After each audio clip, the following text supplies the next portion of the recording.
Let's make sure we have a little bit more light over here. There. Ta-da! Oh, hello, sexy souls. Alrighty. All right. Let me my squeaky chair because it just wouldn't be the same without it. Okay. All right. So I'm going to take this opportunity to just put out a PSA and a reminder. Okay. Whenever I do a general reading, just remember that I do not read for everybody every single time. Meaning that not every message that I do is specifically for you or will resonate with you necessarily. There's 7 billion people on this planet. There is no way that I can read for every single person at the exact same time. So with that as a reminder, we do not try to Cinderella this shit to make it fit. If it doesn't fit, it doesn't fit. Don't try to be doing gymnastics in your mind. Go, okay, well, that must mean this in my life and everything else like that. It shouldn't be that damn hard, okay? So I feel like I need to start doing that PSA before each one of my readings, just as a reminder, okay? And then also as a reminder, as a reader, I don't have to prove anything. If you feel any doubt in what I am saying, then it's probably not fucking for you. Oh my gosh, what a concept, right? Even if it were, and Spirit was trying to get a message across, obviously your doubt's going to shadow anything, and that's the lens you choose to look at things through. So, just as a reminder, I'm not here to convince you of jack squat. So, now that we've gotten that out of the way,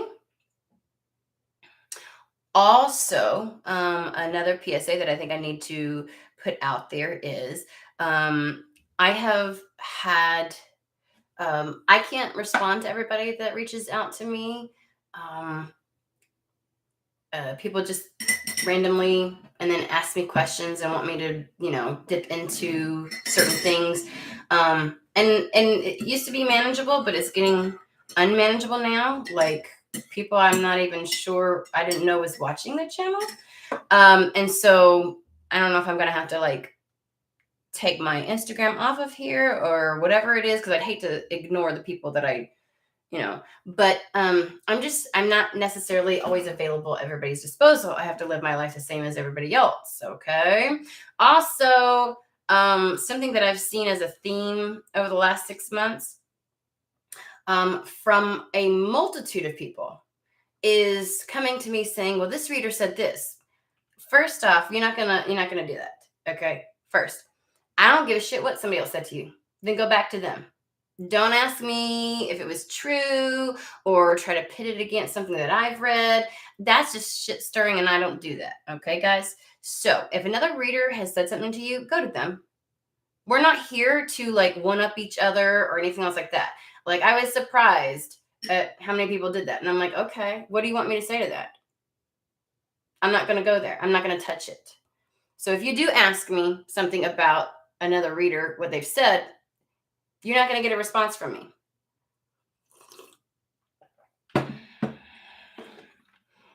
Because I just don't play those games, right? To me, that's a little bit of shit stirring. And if you have to question the validity of another reader with another reader, I should tell you something. Just saying. Okay. And also when you purchase a reading from me, the only time you're going to hear from me on my email for that is when I let you know that the link is up. If you send me something asking me all kinds of questions after the reading is done, I don't respond to those. Again, I have just as much going on in my life as you all do, and that email is strictly just to give you your readings. And just as a reminder, my services are not always for free. If you're coming to me asking me lots of questions, and I do have a special relationship with certain people, and you'll see them pop up in my chat, which is perfectly fine. I have a relationship outside of the YouTube community with them, but I'm just not necessarily available all the time, because I feel like if you think that what I have to say is that worthy, it's worth paying for. So just going to remind you of that. Um, so, so there's just been certain things, and it's been like, sometimes I'm like, what? Why did they do that? Or that kind of thing. And I'm like, maybe I should just say, And I know there was a comment that was like, prove it. And I know that had everything to do with spirit. But it was just a friendly reminder. Like, it came up into my awareness where it was like, maybe I should start putting these things out. Like, I quit doing my little spiel at the beginning of things. And I thought having it in my description on the YouTube channel would be enough, but apparently it's not. And so that's why I say, remember, I do not read for every single person every single time. I am one person, and there's 7 billion people on this planet. And don't try to Cinderella shit just to try and make it fit. And if you think that my input and my insight is that valuable, then I would suggest purchasing a reading or a coaching session with me. So, okay. Now we get to go into what I was feeling before I came on. There was a sense of, it was a mixture of sincerity and vulnerability. It reminded me of a person, like, in the movies when someone goes up into a church because they're having a moment where it's like they have to get real with themselves, and it's just their way of connecting with source. Like they're really dealing. There is something. I don't want to make it dramatized, like something major that they are. It could be good or bad or whatever, or just a revelation inside or an emotion. And they, how like they'll sit and it'll be peaceful and it'll be quiet, and they're just like in a state of vulnerability inside the temple or the church or whatever else it is.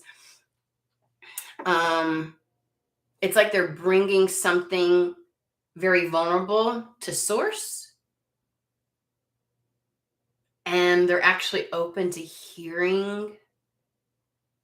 It's like they're in a state of honesty and vulnerability and receptivity to hearing a message. That's the way it felt. It was like when you go to have a serious conversation with either a friend or a partner, a romantic partner, because you're like, a lot hinges on this conversation, and I have to tell you something, and I don't know which way it's going to go. And so you can feel a lot of emotion, but it's all right here. Like, I didn't feel like I wanted to cry. It just felt I'm being exceptionally vulnerable right now. But on top of that, there was a smidge of excitement as well, which was this weird mixture, because it felt very, not solemn, but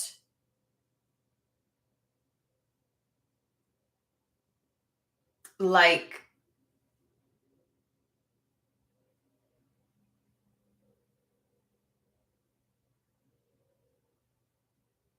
I don't know. What, it just serious, immense, or profound. Profound's a good word. That sounds good. Profound. And it was sincere. Like when I have that feeling, like I feel like woo, woo, woo. That's what it's feeling like, right? And so for me, this is like, that's the energy that it was, but with also like a, I don't know, like the type of excitement where it's like, but this could go good. I could like what I hear. So I don't know. Somebody is being very open and honest with spirit. I get the sense that people have been sitting and maybe admitting things out loud that they didn't before. And when I say it's like admitting something, it feels more like you acknowledged it before, but you also brushed it aside. Like, yeah, okay, yeah, I can get it, yeah. But we go, but you're like, okay, now let me bring this back over here, and we're gonna sit with this.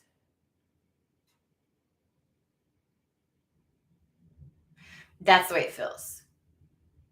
And like there's an admittance on someone's part of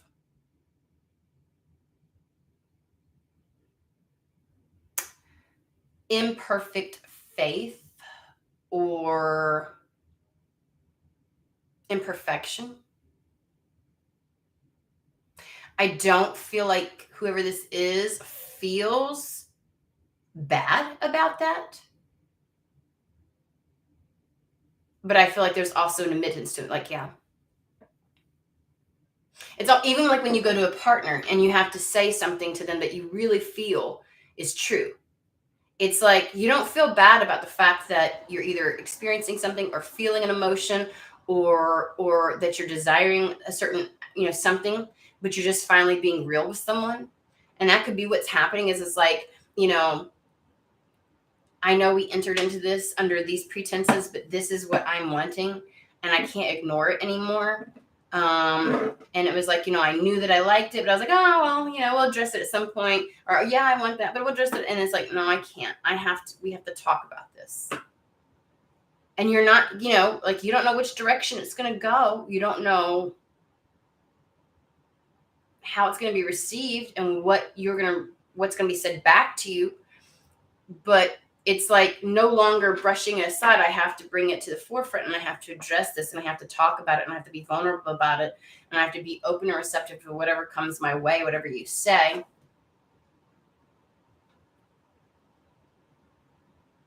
And regardless of the direction it takes, I don't regret being honest. Like there's a sense of being real with something that you're just like, I can't escape this.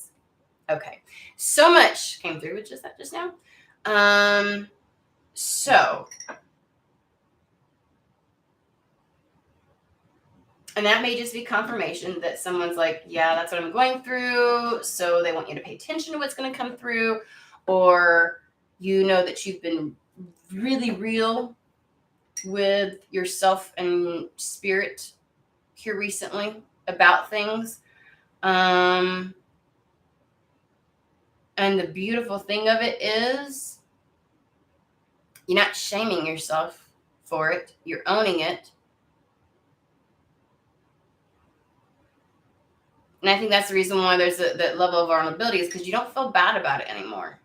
Maybe you would have, like, you felt like, oh, I don't want to upset the apple cart, so I won't address it. Like it's like a nagging feeling or a knowing of something, and it could be something that either you need to address or something that you desire that you're not speaking up on, or it could be a million different things, but it's like you kind of kept sweeping it under the, and so there's this vulnerability, sincerity, gravitas. That's the third time they've said it to me, so I can't really ignore it. So that's what's coming through. Okay. Like there's this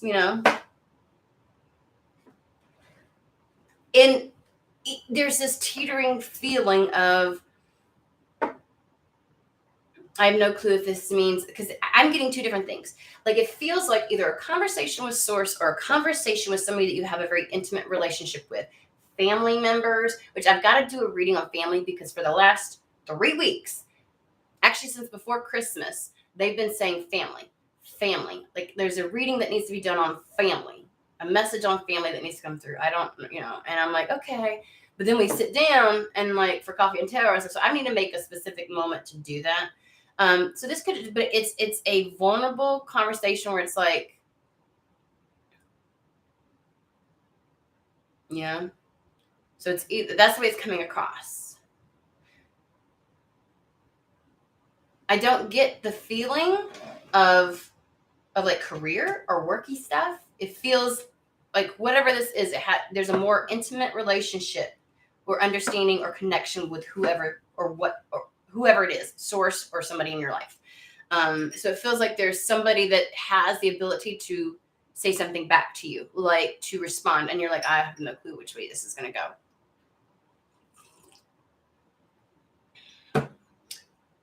And for whatever reason, Spirit says you are seen. You are seen. So maybe that message coming in before whatever comes through the cards, because I am still feeling very open. And of course, that's your energy. Maybe right now you're just in the energy of you've been in this place where you're being honest, period, in your life. And it's come in the form of either with people and source, but you're just in a very receptive of whatever comes through, because I'm feeling still very like, okay, well, let's see. But I also heard you're seen. So if anybody's going through that, where you've been having these conversations with Spirit, because I feel like there's an ownership of okay, maybe I should have done this, or okay, maybe I'm angry at this, or maybe I don't really trust this, and maybe it's you know, it's like, but I don't feel bad about that, and I don't think,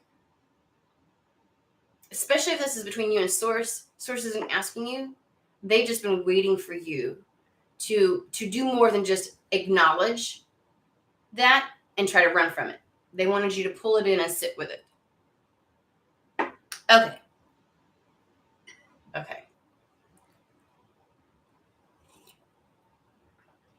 I made my beautiful tea that I ruined the other day because I dropped this little fucker in it. So now we're going to pull cards and see what message comes through.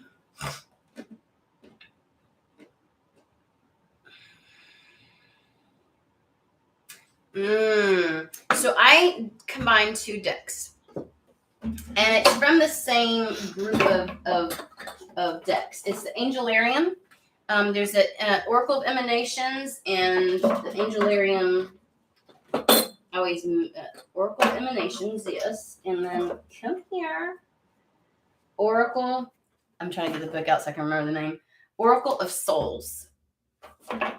Okay. And they even have a tarot deck, and I probably should get it, right? Like if I'm going to have everything else in this. But these are ones that I tend to read from the book. They follow the Tree of Life. And so there's a lot of references to that. And it's mixed. It's a mixed deck, so I don't know what's going to come through. But we're going to start there. Maestro. He stood out. We'll see if he comes out.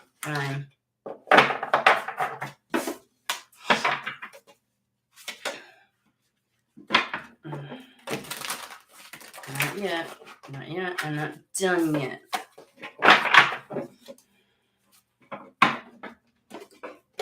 There's always one card that keeps wanting to fall out. Have you noticed? Just one card.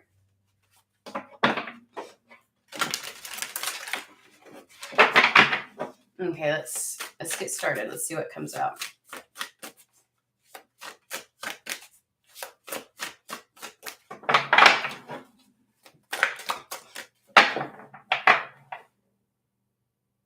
Oh, you bought some decks? Which ones did you get?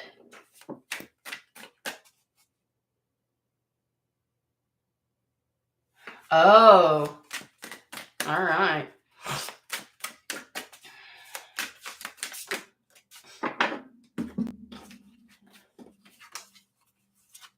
Wow. All of them came from the Oracle of Emanations. Woo! Okay, guys. Okay, this is,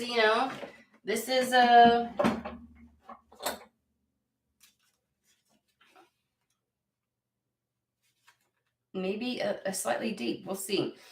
So the first one, I always tell myself I'm going to figure this out, but like, it's not in an order, guys. It's not in an order that my brain likes, my ADHD brain. It's like, where's the alphabetical order? Or where is it, why is it not set up where it's easy for me to find?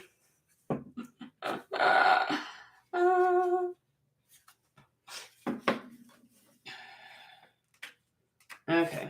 So this is what we do when I'm trying. That's the one thing I need to make and they don't even have like at the beginning, like on this page is this. They don't have that. Would have been nice. Come on. So Hod is the left leg.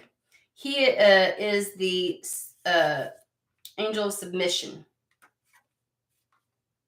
Why? There he is. Jesus, good God, y'all. Let's read it really quick, okay?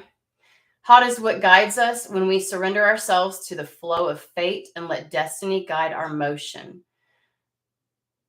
We see the boundlessness of glory. Waving our hands through the wind, we feel the air pull us upward. It's only by resigning ourselves to the forces around us that we truly experience the nature of those forces. So that's that sense of submission I was getting of like just having this conversation and being vulnerable and receptive to whatever comes back, because you may or may not like it. You may or may not like it.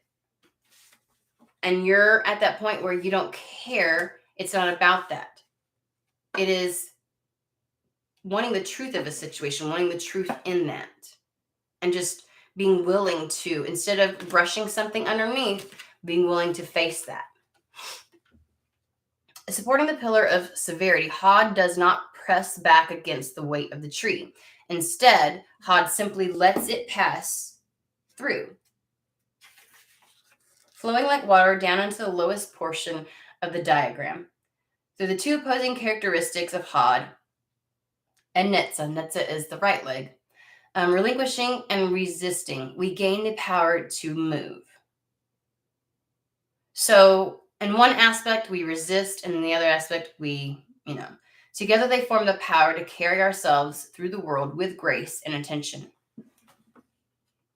I just think this is talking about, it's knowing when it's time. I think there was the resistance before. I'm going to just, there's an acknowledgement. Oh, it's there. I see it. It's kind of like almost like a parent with their child a little bit, where they're trying to do something. My child's trying to get their attention. And it's like, okay, I get it. Yeah. But they're doing their thing. And it's like, you come across that moment where you go, oh, I didn't address that. And so you have to then, come here. What were you trying to tell mommy? What were you trying to tell me? That kind of thing. So there's this thing where you acknowledged it, you knew it, but you just couldn't address it, or you didn't want to address it at that time. Maybe you were talking to another adult, maybe there was, but you have to come back to it eventually, right? You can't just resist your entire life. If something is being brought up recurring within you, acknowledgement isn't sufficient enough. Okay. Chokma. And I butchered these. So also, if reading from the book is not your thing, then this is probably not your channel, because there's only certain ones that I read from, because we're not reinventing the wheel. All right.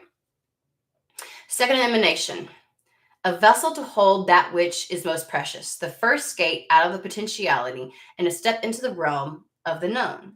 So it's whatever potential playing in the field of possibilities, making it so, as above, so below, as within, so without. It is bringing something in the etheric into reality. Chakra is the first moment a newborn child opens its eyes. That child's first steps and first word. He is the beginning of a lifelong journey whose path disappears over the horizon. Where Keter is the pen that hovers over the page, Chakma is the moment of contact. From nothingness, wisdom is formed. To have insight into that which is not known is a gift that is not bestowed lightly. From nothingness, wisdom is formed. From this surrender to being willing to hear, and maybe a piece of sweeping it under the rug, or like acknowledging it, but then doing something else, like not really sitting with it, was so that you didn't have to hear what was going to be told to you, so that you'd be busy enough not to receive the truth of a situation. Maybe not being ready with that. Not being ready and willing to admit something, even to source.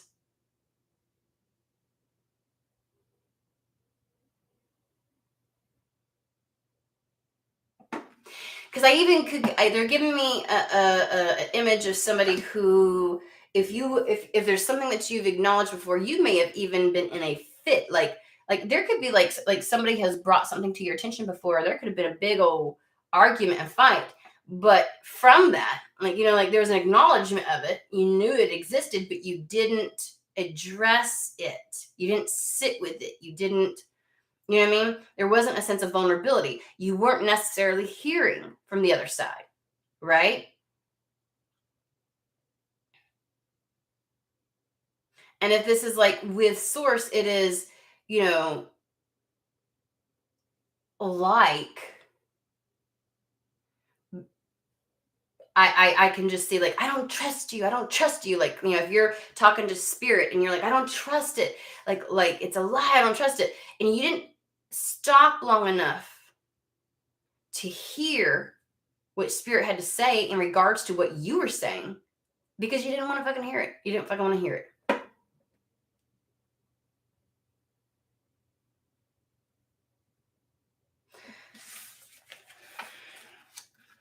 Descending from the summit of the tree, we see its duality begin to form. Chakma sits atop the pillar of mercy, forming the first masculine aspect of the tree. Its partner, Bana, opens next to reveal the two eyes through which we see the world.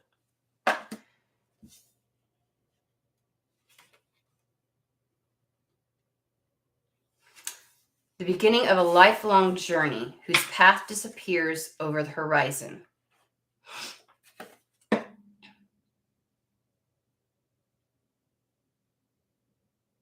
Where Keter, the feminine, is the pen that hovers over the page, the creation, the idea, the notion, the imagination, putting it into action, right? So this is beyond the acknowledgement of something. This is the dealing with it, the getting in, right? So what does this, whatever you have acknowledged, whatever you're feeling, whatever emotion there is, whatever is feeling having a lot of gravity and immensity, or is profound to you right now, is going to play a major factor in.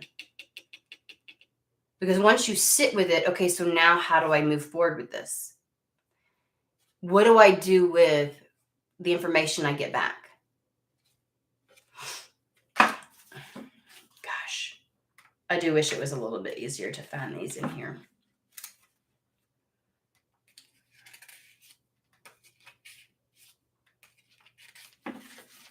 I'm going to say it wrong. Israfel, the angel of song, okay?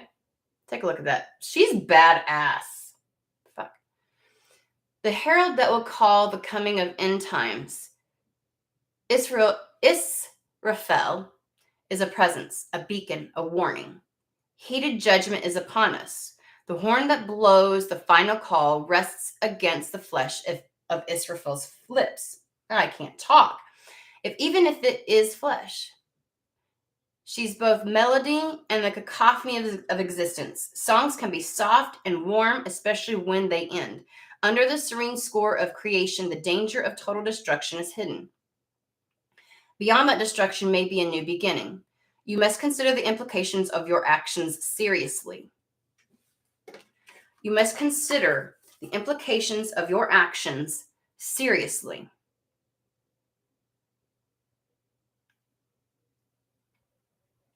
Choose your steps wisely as you dance upon the cinder soft earth. Cinder is ash. We talked about this before. There's something that completely burns down, something that completely just extinguishes, and from that something new comes. And it may be the willingness to sit down, be real with something, and being willing to either acknowledge a truth and take ownership of it, and then model your steps thereafter as a result. Or there's something about the receiving of whatever this truth is, because you've stopped long enough and you're vulnerable enough and you're in a receptive state to hear it now. You're actually giving grace, is what they said, for this to come through. Instead of fighting it and resisting it, you're surrendering to it. And what comes from that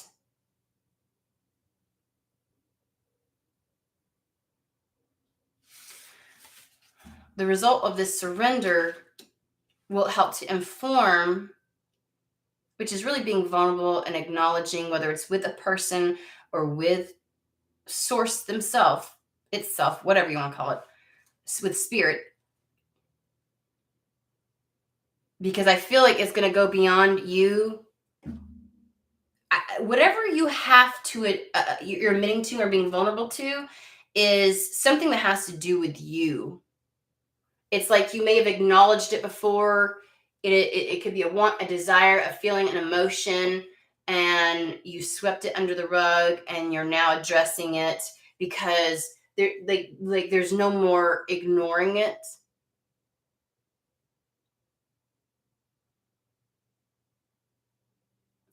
Couples, and this is a metaphor, guys, okay, because this could even work with spirit.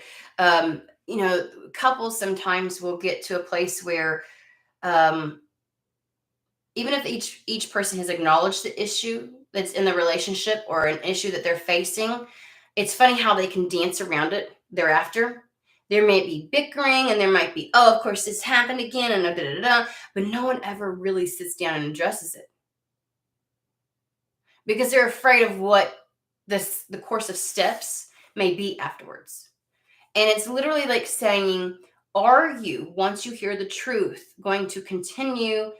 Are you going to allow it to inform you as you take your next steps? Or will you continue your pattern of brushing something under the rug or walking away from it so you don't have to deal with it? You're in a moment to receive. Whatever got you to this place where you're being vulnerable and open, and it feels there's a lot of potential behind it.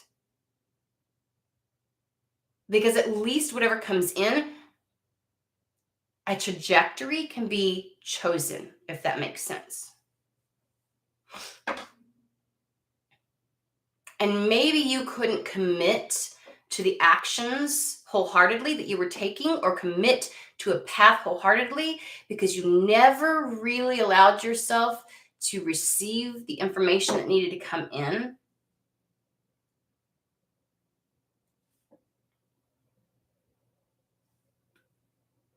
Which really kept you in limbo. And just as with any, whether you're dealing with source and you're playing this little song and dance with spirit, or you're doing this with a person, there'll come a point when it has permeated pretty much everything in your life. It's like there's like it's every time you turn around or walk a different direction, it fucking pops up in your awareness, and you can't sweep it under the rug anymore. You can't ignore it anymore. It's like naming that elephant in the room that everybody is aware is there. And maybe somebody at some point said, is that a fucking elephant? Like, what the fuck? And yet nobody wanted to go, well, why is the elephant here? And should it be? Should we take it outside? Like, nobody did anything about it. Right? Everybody just acted like, you know, it's that kind of energy. And we can do that with our higher self. We can do that with spirit. We can do that with, people, with family, like definitely with family. We all know where we have the elephant in the room and everybody just tiptoe around that bitch. Whatever it is, there's no more of that. Like, it's like, fine, yes. I feel like I want to go, yeah, that this is this. And for whatever reason, whatever admission is happening for somebody, you just don't feel bad about it. It's like almost like you had to come to terms with this is just my reality, period.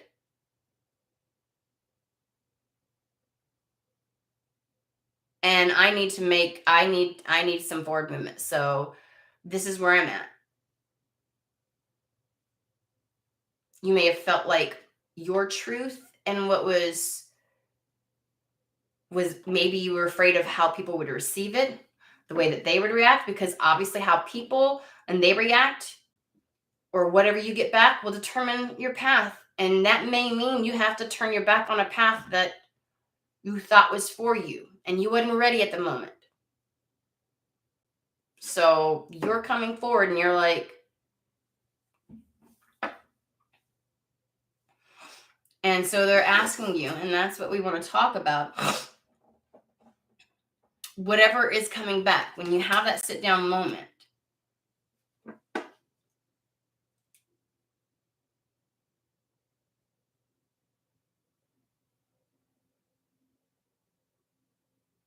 whether it's something you want to hear or not,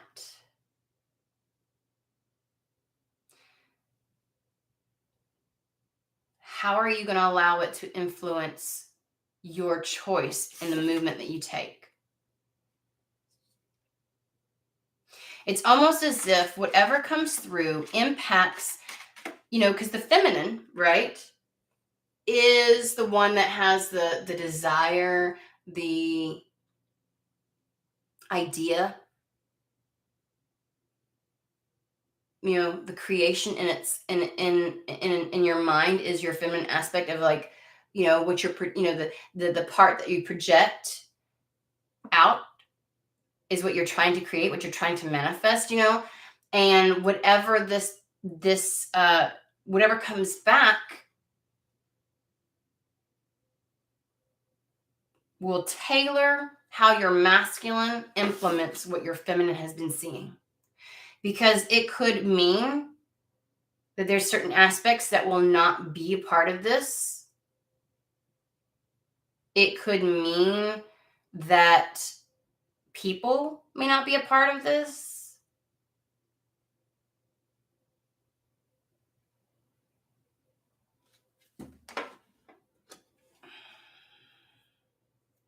And so there's the gravity is, you may think that it is, I'm worried, or I have no clue what's going to come back to me when I present this. Because even when you're having a very vulnerable moment with spirit, with source,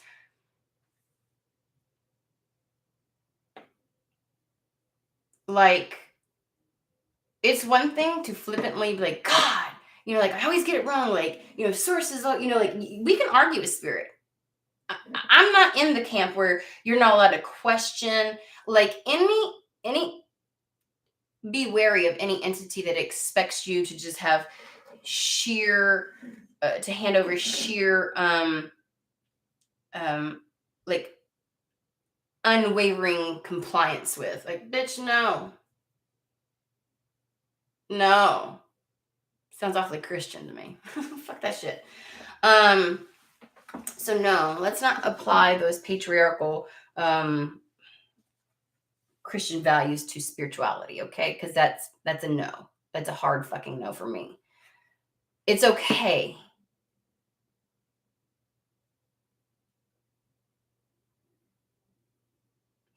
And I think somehow admitting a distrust, admitting, even if it's a deep desire where you keep thinking like, no, I don't really want that. I don't really want that, spirit. It's okay. I'll keep going. And then it's like you have to come to spirit and go, I really do want that.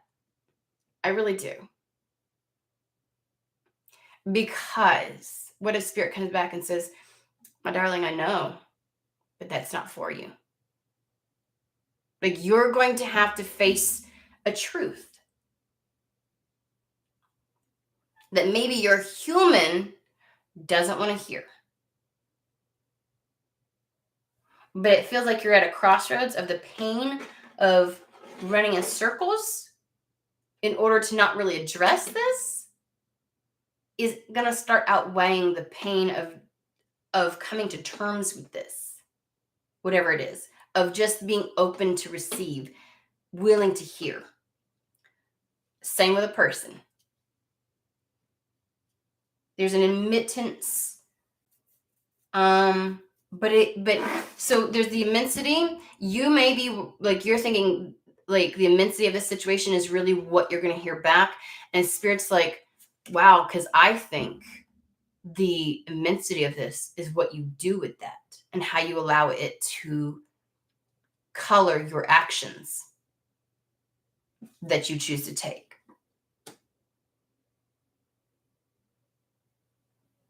Our human will dramatize just the hearing of it. While spirit, your soul, is concerned and feels like the focus should be on what you do with it. And I get the sense there's people or spirit, whoever's involved in the situation, everybody's been waiting for this moment when it's addressed.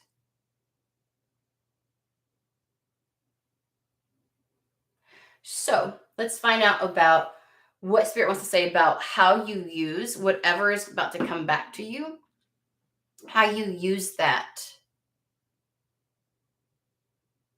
There's a message in what they want to say, how you use that for moving forward, is what I want to say. Like the actions you are going to take.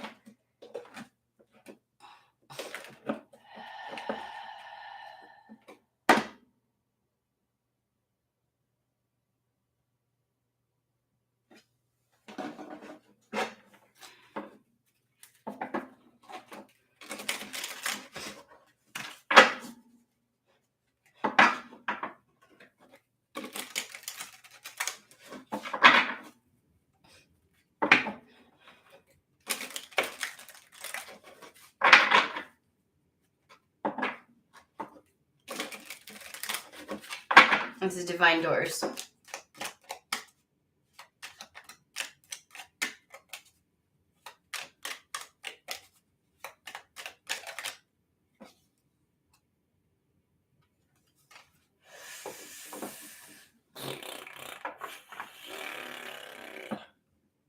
This is like big in, and not the way, it feels like it's not what you're expecting.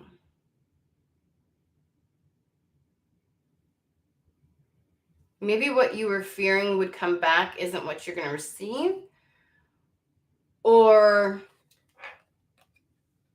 maybe you just asked a question in your mind. But yes, kiss the ground and touch the sky. Your soul is set now to leap and fly. The actions. Gosh, I had a reading one time, remember? 2 weeks ago maybe, and it felt like they kept saying, just say yes. Just say yes. This could be just saying yes to moving forward.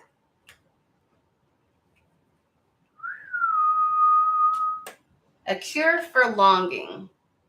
Guys, I want y'all to know. I'm sorry, my human just got distracted. I was blow drying my hair. I took a shower for you guys. Are you proud? Yes, I know I look pale. Whatever. It's nothing new because the lighting here, I don't have like a ring light and shit. I just use other stuff. So I took a shower. I did take a shower. Yes, I did. And I was blow drying my hair. Okay. Just entertain the ADD for a second. And as soon as it was, like, I had my face mask on and letting it dry. And so I had to, like, my hair was still nice and hot, right? And I pulled it back just briefly to pin it so I could wash off the mask, you know? It was one of those clay masks. And as soon as I take it down, that's why you don't pin your hair back when it's still hot. Because then I had all these crinkles, like my hair did some crazy stuff. So then I'm over there brushing it, trying to get rid of the kinks in it. And so I'm like, I literally just put it back for like 10 seconds. So this is what you get. Anywho, thank you for my TED Talk. Okay. Love is happiness, a spark inside. Live deliberately and choose boldly. Then you have arrived. Oh, like, let me ask you this. If you get a reply back that eliminates a part of whatever your feminine is trying to create, like it changes the shape, the form, the appearance of it.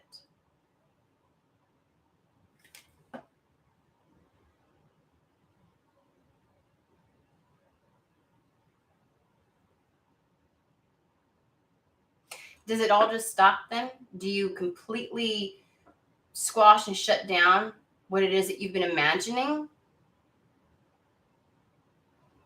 Live deliberately. Like, I just feel like there's a sense of sometimes the boldness is in choosing to move forward, even though maybe a very important element will no longer be a part of that creation.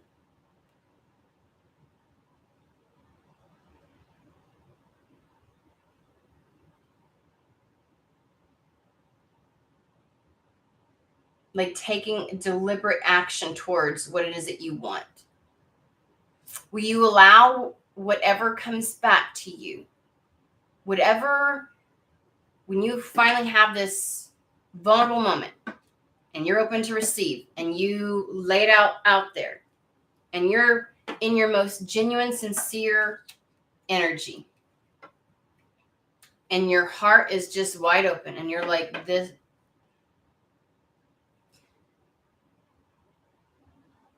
whatever comes back to you, are you going to allow that to stop you from happiness or love? Are you going to like go back in your shell? Is it, you're going to catastrophize it and it's like, oh no, it's all ruined? Or are you like, you know what? I still deserve, regardless of whatever comes through, I'm fucking moving forward. I'm doing this because of me. Right? When you allow yourself to say yes, to leap and fly, to live deliberately and choose boldly, that's when you've arrived. A distant kiss. I wish of all wishes that you were here. Through sunlight and rain, I need you near.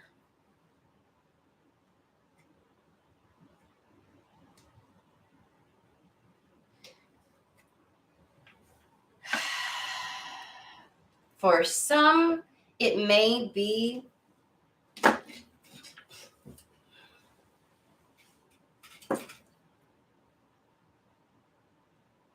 I'm going to read this in 3 different ways. It could be that what you were fearing you would hear back is not what you hear back at all. And in being that vulnerable, whatever kept you in a loop, you're able to move forward with. Hence the say yes.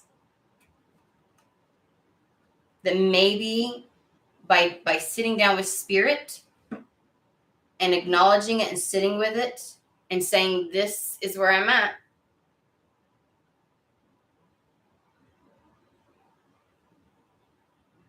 And being okay with it.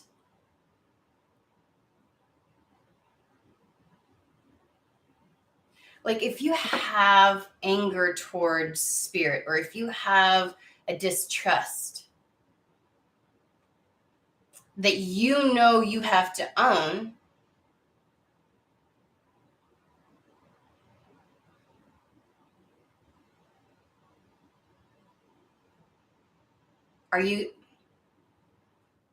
it's funny because a lot of times I would say trust your instinct. If there's a distrust, you might want to look at that.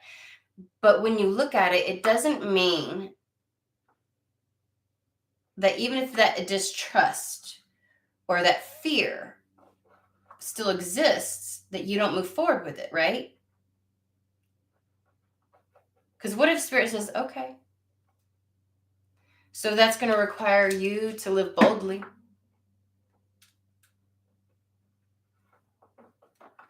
To make a deliberate choice that despite your fears and distrust of a situation or distrust of your gift, of your talent, of your connection, that you're willing to go there. Because maybe that's where the real magic is. You see what I'm saying? So maybe it's even in the acknowledgement and the reception of, okay, just no matter what comes through, there's still that saying yes. And for somebody else, this is you having to move forward without an aspect that you desperately wanted or that you longed for. It could be a person. Because there is a longing. I also get like, okay, so I am being pulled between the two things of the person. So either someone's moving forward with you, and even in that, it's requiring you to move boldly, because whatever elephant was in the room between you and that person, it's requiring a leap of faith for you to move forward with that, because it existed for quite some time and y'all danced around it and everything else like that. So there is a level of trust. There is a level of it's a bold move, you know, because whatever truth is spoken, whatever truth is revealed between the two of you, if you choose to move forward, and say yes, then it is because somehow it leads to happiness. So you may need to move forward and despite that, but like there was no moving forward without having sat with it and addressed it and being vulnerable with it, whatever that elephant in the room between you and another person was. Okay. Which then means you have to make a conscious decision. And I think that was the whole point. Like you have to make a conscious decision to move forward. You have to live deliberately, and it may require you to make bold moves. And some people would see that as if there was an elephant in the room between you and another person, family or anything, and you continue, despite whatever history there was, you both choose to move forward together, as taking a risk. Okay? I also see this for people who are dealing with something with their spirit. Like it's when I talk about spirit and source, it's like I feel like it's an energy of a question of your faith and your loyalty to spirit. It's your connection to the spiritual, right? And there is a sense of I want this. Like I don't trust, and I don't know if I have fear, but I want to have trust, and I want to be fearless. I want to have faith in spirit, my connection with spirit, things like that, right? And to do so, like that's where I get the I want you near is like I want that. Um and it just requires you that leap of faith, that boldness. But don't mistake in this.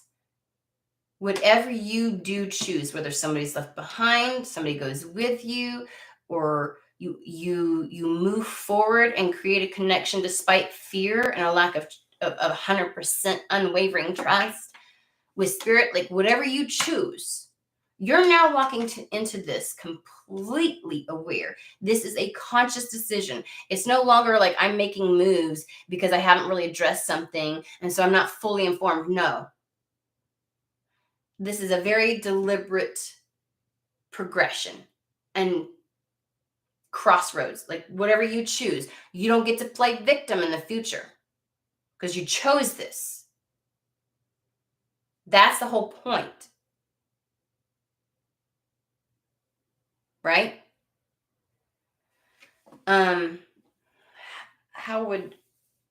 What is the recommendation? Because I'm leaning towards it is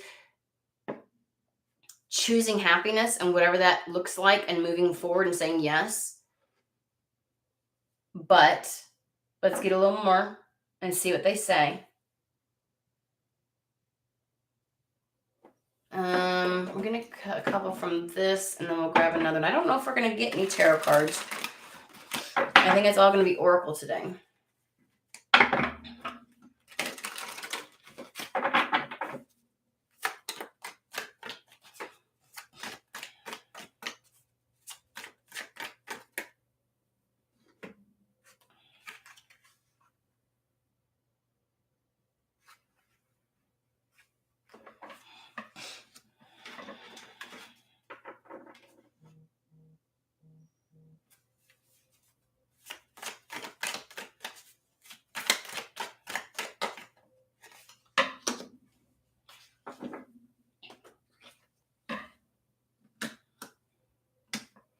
I'm getting the sense that I have like two opposing messages that are going to come through with this. So the first one is going to be for those where we're in this admittance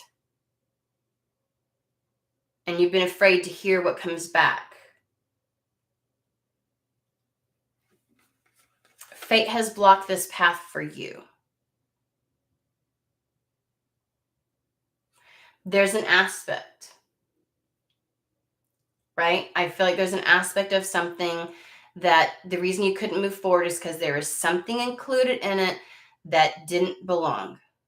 And you danced around it and you ignored it and you were like,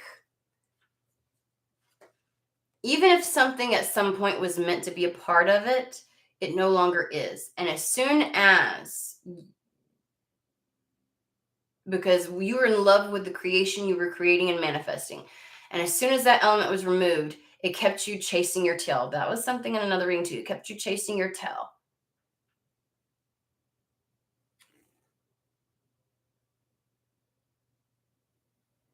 Because fate hinges a lot on our actions and our choices and our decisions. And if we're talking about a person, a person's not meant to go with you, even though at one point they were, or at one point they were meant to be a part of your group, and they were on the same trajectory. Something happened along the way through choices and decisions that their fate no longer aligns with yours.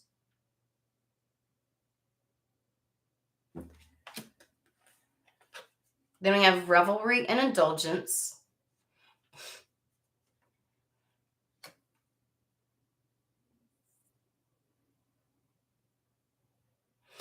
I'm getting more of like that devil energy from the tarot, the energy of to like the attachment to this is purely for the ego. That if you're honest with yourself, whomever it is not in alignment with you anymore, and you can feel that. But the part of you that was avoiding this was your human aspect, your ego.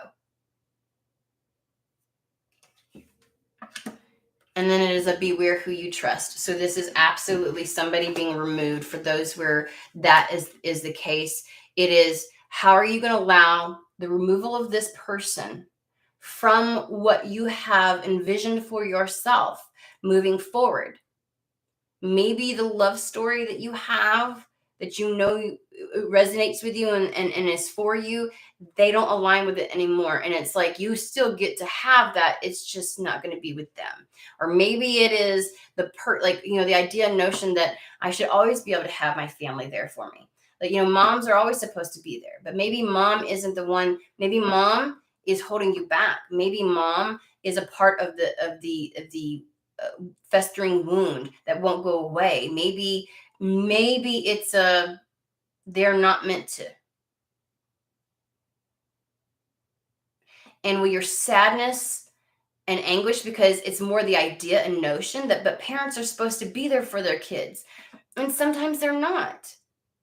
They're human as well, and they make mistakes, and they get to choose their own path. Expecting a parent to be something to you, and I know this sounds really shitty, especially in your adulthood, is like parents believing children are an extension of them, and that they should have unwavering faith to them, or unwavering loyalty to them, and despite no matter what they do. It's like that's not how it works. And granted, when we're young, we deserve to have loving connections, and sometimes we can have so much pain because it didn't come from our parents. And I know so many people but they form and find so many other loving connections in their life, but they're still angry because it didn't come from the one place they felt like it should have. And their unwillingness to let that go,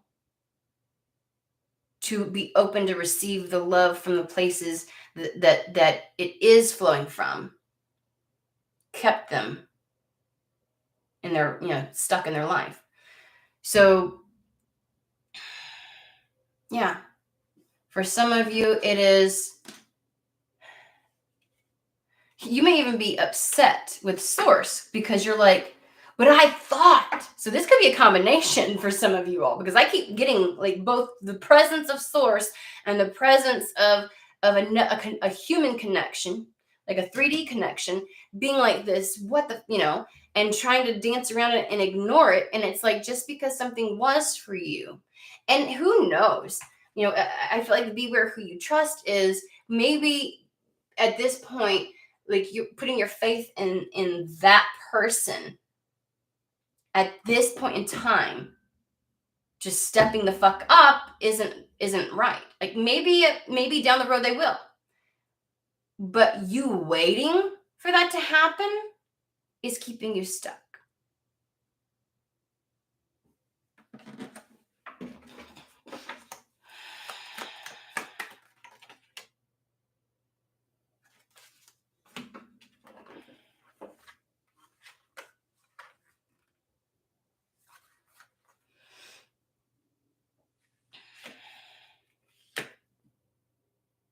I always take this, the Raven.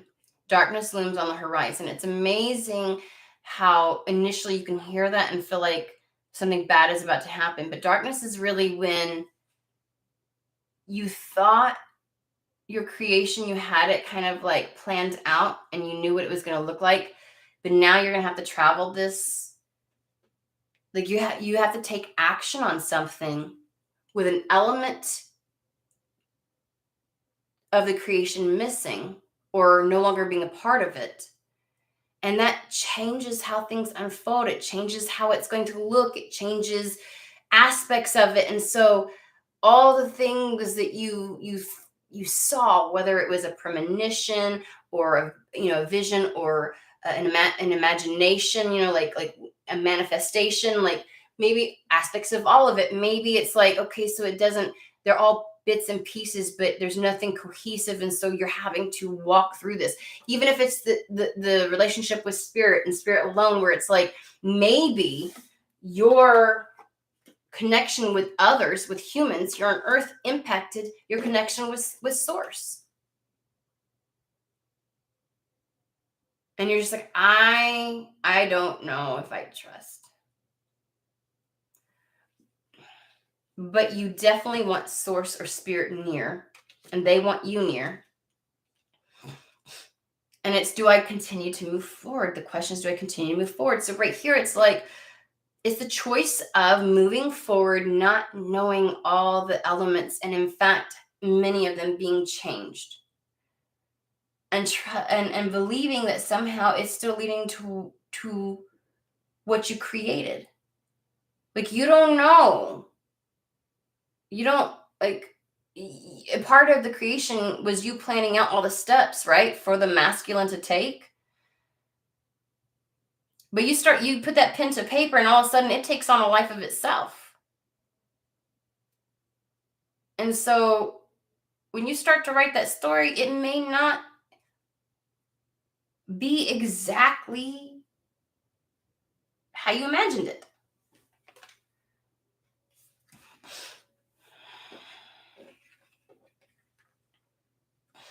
But being very clear with what your intentions and what you desire, remember the energy behind something is how you find your way to it. We've got darkness looms on the horizon. Let your intentions be known and seek a union of mind and spirit. Not the first time that's come out. Seek a union of mind and spirit. Again, over here, your human didn't want to hear the fact that maybe an element had to be removed because it's no longer in alignment with you, because people get to make choices and decisions, and what was once in alignment with you is no longer. And now your human is pissed at spirit because you said,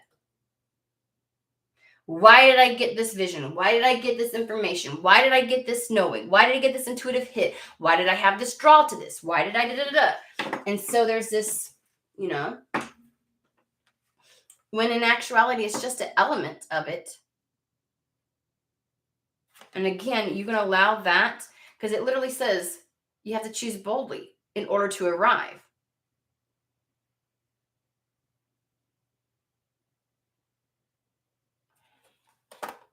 Love is happiness, a spark inside. Are you going to allow this truth that is revealed for somewhere a person or a thing is no longer a part of your journey, or is not meant to be a part of right now? What if you imagined that things would start happening in life when you two moved forward together, right? And what if in this scenario you were meant to start taking steps before they came into your life, or before, like maybe they're meant to go on a detour, maybe, right? Like, let's think about that. What if somebody thought, oh, I was expecting to be, I'd be in a relationship before I ever moved overseas, or before I ever did X, Y, and Z. And it's like, that's not how it's going to happen. And so you've kept yourself in a limbo, in a holding pattern.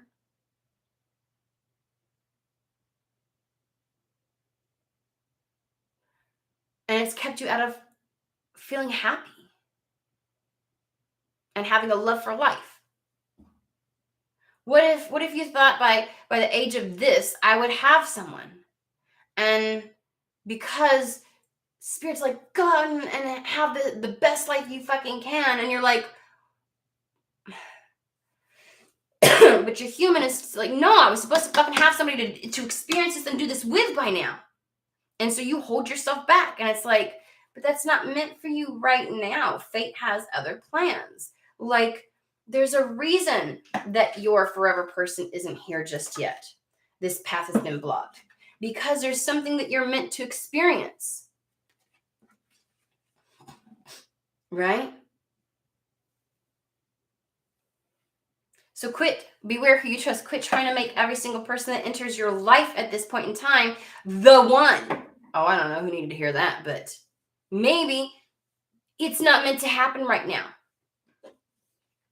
And so you're having to just go. And that's where the yes card comes in. And that's where living boldly comes in, because an element is not what you thought. It's not going to look how you thought. The piece of the puzzle, like, you skirted around it, you ignored it, you're like, okay, I get it, okay, yes, spirit, you want me to do this, okay, I'm supposed to, yeah, I know I'm supposed to have fun and live my life, even if I'm not in a solid relationship, even if I don't have a soulmate right now, even if I don't, but there's a piece of you, your human's like, no, I'm supposed to experience this with somebody, and they're like, that wasn't a part of the plan, like, that's not a part of your path right now.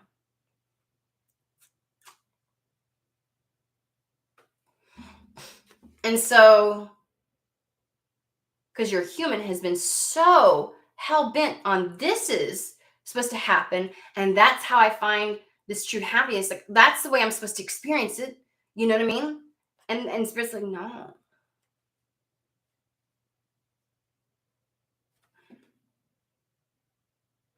And you may be like, but if this element's not a part of it, how do I enjoy myself? Either an element is not going to be a part of it, an element is not supposed to be part of it right now, or a person is not supposed to right now, or, whatever else it is. It breaks your human's heart, I can tell you that much. That's what it feels like. And you just didn't want to hear it. You didn't want to hear that.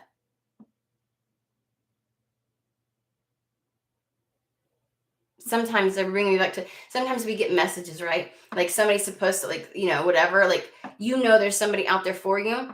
And so you're just like, win, win, win, win, win, win, win. And like, whatever. And it's like, if spirit told you not until you're 40 and you're 22, how would that impact your actions and the steps that you take? How would it color things for you? Would you spend years being angry and resentful?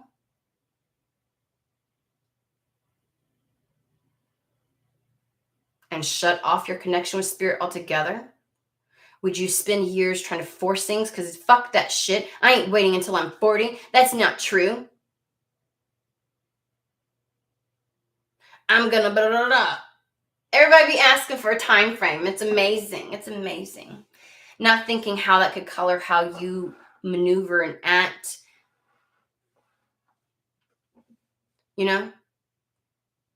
Would you suddenly go, oh, well, I'm not going to get in a relationship because fuck. Why? Because I know it ain't going to work out in the end. Because there's a person that will fit perfectly with me, and it's going to be so long. Like, why would I settle down with somebody? Why would I get into a serious relationship when I know they're not going to be something long term? Would you do that? Or would you go, you know what? I'm about to hoe it up until then. Until you no longer know how to connect with a person on an emotional level. And so when the person's supposed to come, like, that's the question they're asking you. How is the information you're about to receive going to color the way in which you act?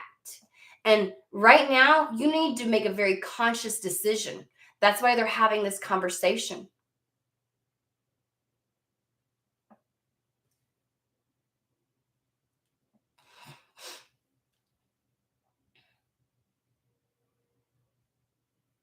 because how you choose to maneuver, it fucking matters right now. So sometimes we wonder why spirit gives us bits and pieces and not all of it. Or sometimes we wonder why they'll tell you. Sometimes we feel like we get a carrot dangled in front of us, right? We get a piece of the information and we're like, oh, and then we get frustrated because it's not here right fucking now. And it's like, that was meant to motivate you for and you won't sincerely asked, you really wanted to know. And so we gave you the information and look how you took it. And then we get pissed, right? Because then we want to know something. The spirit's like, no, it's not what you did with the last shit that I told you. And not that every single thing in life is completely planned out, but some things are meant to happen. Some things are meant to occur in a particular order. Some things we have chosen for ourselves when we come here. And what if, like the first half of your life, you're meant to explore life to its fullest and to get to know yourself because you didn't have that chance in other lifetimes. You were born into trauma, and so you had to like fucking survive and die at the age of 30. And now suddenly you're like, oh, you're going to be 40 before you meet somebody. No. Because the person, and again, I'm not talking twin flamey shit. I'm not talking, but it happens. There's times where it's like, we're really meant to connect with a particular person. And sure, shit can happen in life, right? Whole point of fate.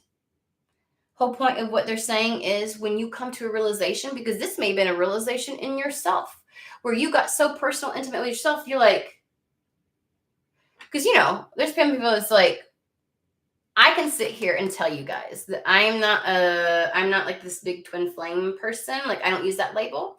And maybe my perception on soulmates is a little bit different.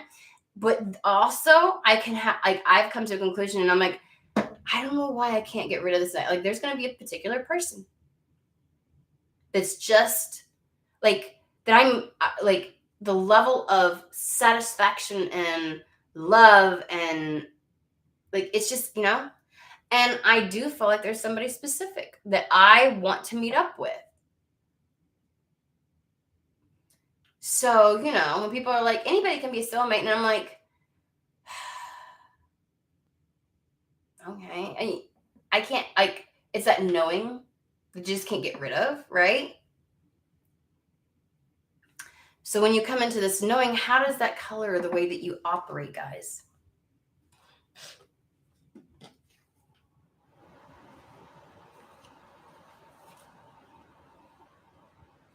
I feel like this is asking, let your intentions to be your guide, because at this point, that's what's guiding your actions. It says, let your intentions be known. And I don't feel like this is so much saying that you have to speak it or you have to tell somebody the truth, which it could. That could be part of this vulnerable moment. But maybe this is also that piece of,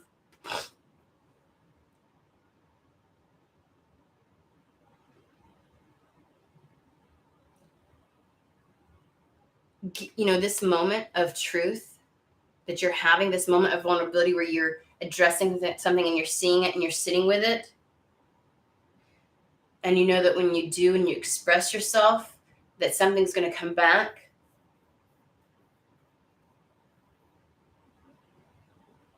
There's no guilt behind whatever revelation you have or whatever you're expressing, meaning that it's, you own it.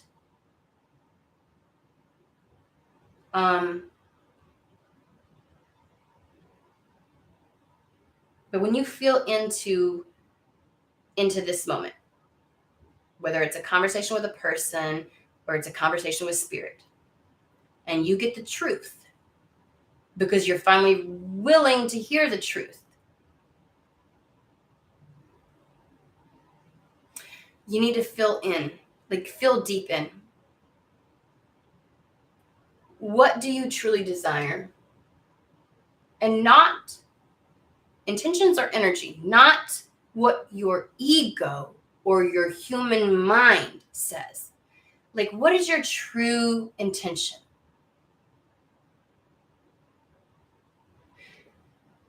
Because the ego will assume, well, I wanted that person. Well, that's an attachment, okay?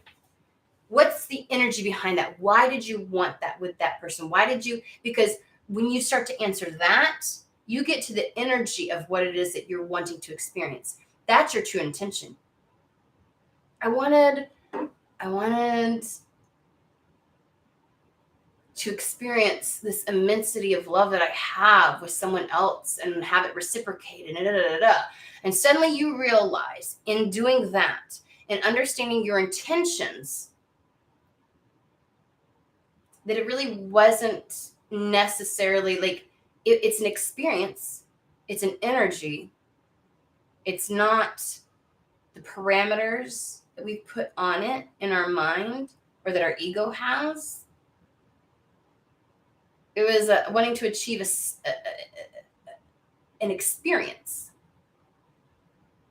right? So get real with yourself in this, because it's the energy behind it that's going to guide you through this darkness, right? I don't know how this is going to pan out, but I say yes and I move boldly towards things that feel right and resonate with what it is that I truly want to achieve. Do you really want happiness and love in your life? Do you really want an adventure? Because an adventure requires you to let go of expectations. Because if you know everything that's going to happen, it's not much of an adventure.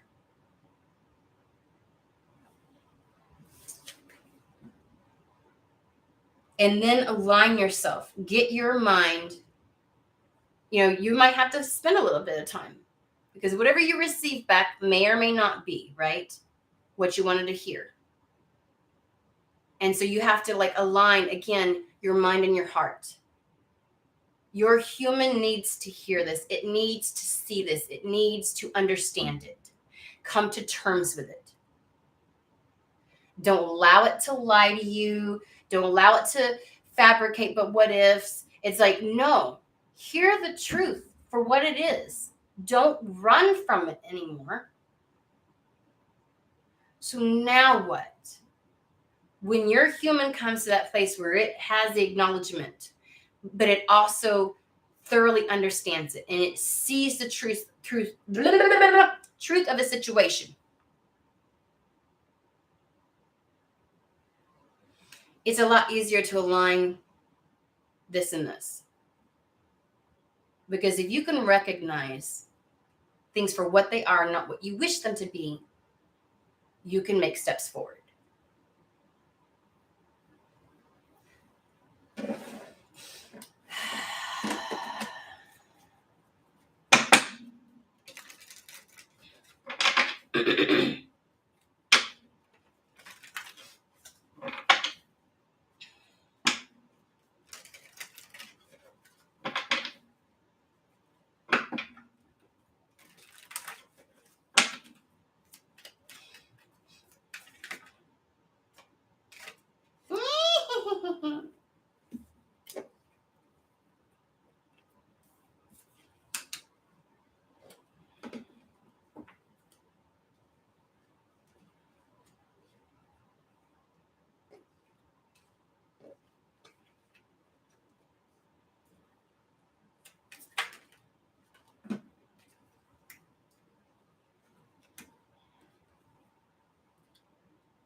Okay, so we have the female We're going to read this two ways. The female with a bouquet. The bouquet is like, it lightens up any reading. It brings positivity to anything that can be perceived negative, okay?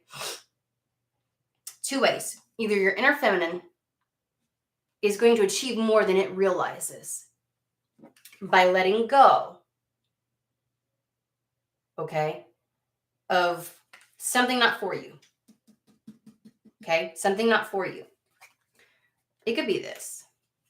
It could be that.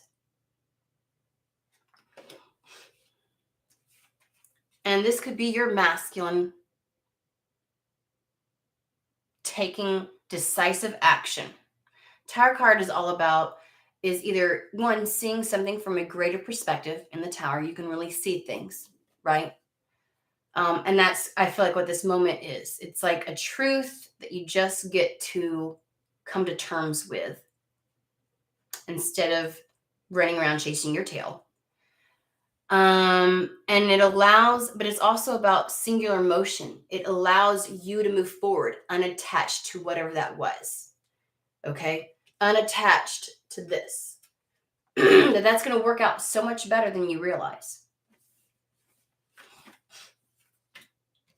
And it's literally when you do this, when you allow your masculine to move forward, because maybe your inner feminine was so tied to the beauty of what she created that any movement of the masculine that didn't look exactly as she,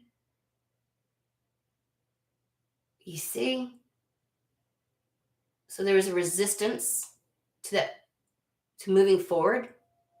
She didn't want to let go of any element of her precious creation. And so since your inner feminine informs the masculine, there was no moving forward without that permission, without that surrender. Because the star card is like that being led. I'm getting the sense of seeing things for what they are, the recognition of the path forward. It is being led. You're being led to so much. This is the abundance card in all facets and all avenues and all areas of life. Like, it is really like it's just like, when I say abundance, it's not in a particular area. It is like the opening up, right?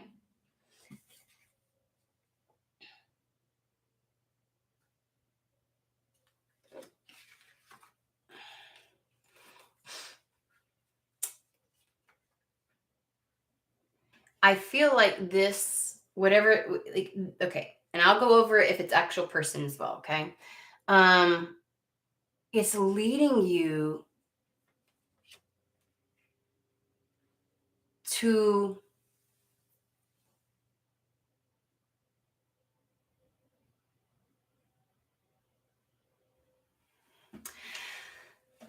the way that I see it, because the moon card is, it is revealing something, right? It's that revelation. Oh, I just saw something out there. It is a bit of a revelation. It is highlighting something, but it's also an elevation of recognition. Like, did you know that the moon card is more about fame? It is being seen, of kind of like stepping out and being successful than the star card necessarily. But when you got both of them, it's like being led right to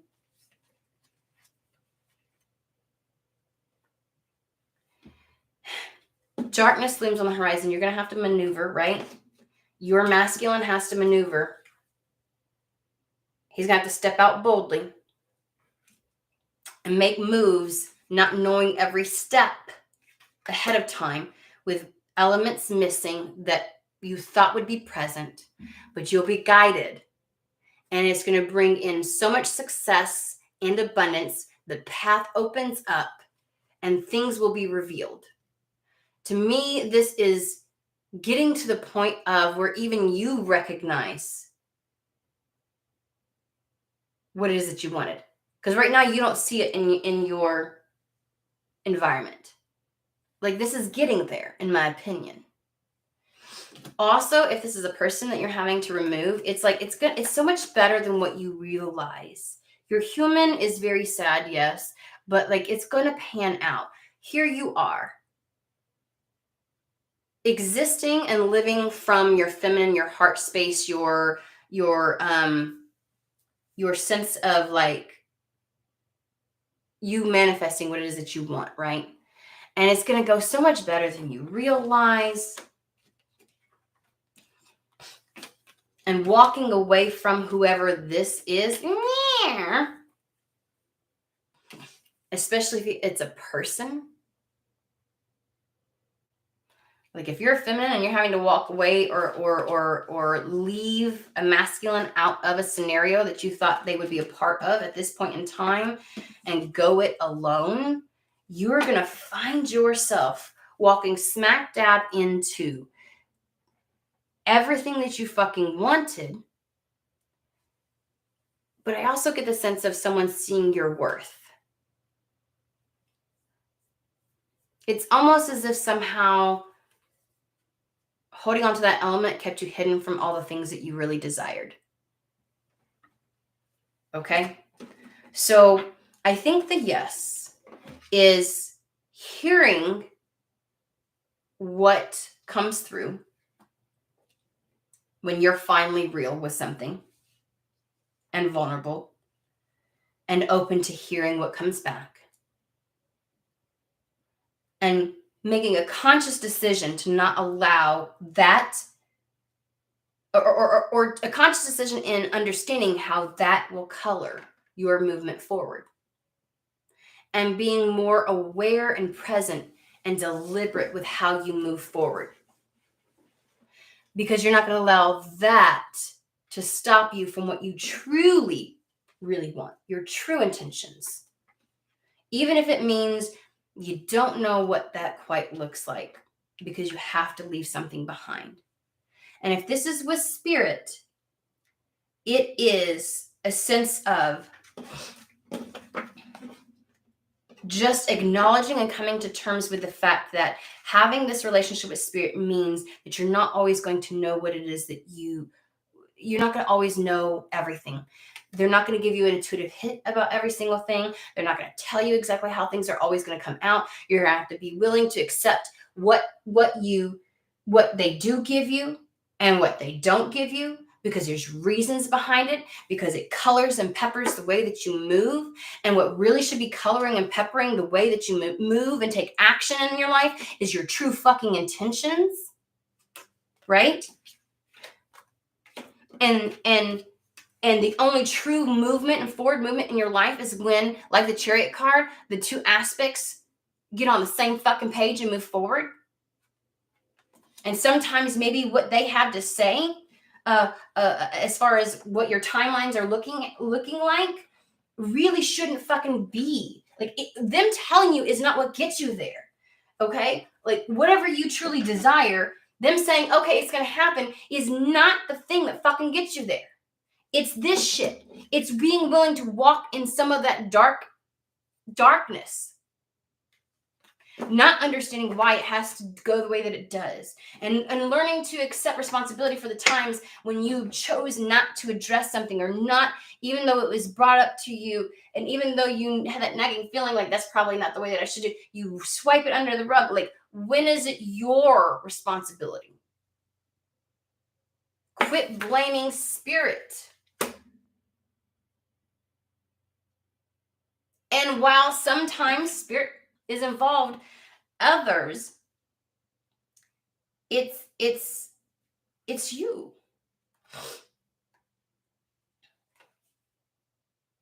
And when you get real with what you really truly want, and you allow that to be your compass instead of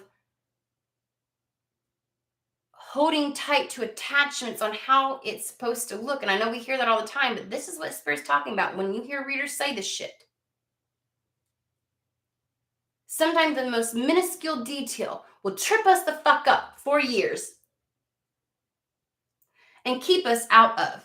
And yes, when your human is hurting and you say yes despite not having everything there, and you allow yourself to have that faith, and you allow your desires and intentions to lead the path despite not knowing every element, and sometimes spirit taking a back seat, like, how are you going to move forward? Are you going to continue to move forward? From this point forward, okay, in your relationship with spirit, spirit says very strongly that you accept responsibility in this co-creation. That you know having a relationship with spirit means you don't know everything all the fucking time.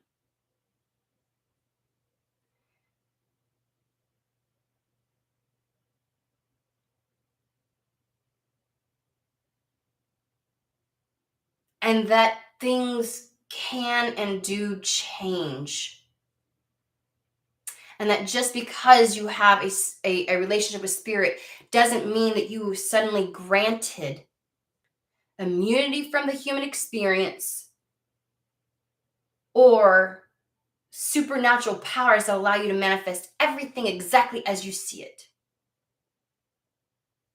That sometimes to get what you want, the human has to let go of something it's attached to.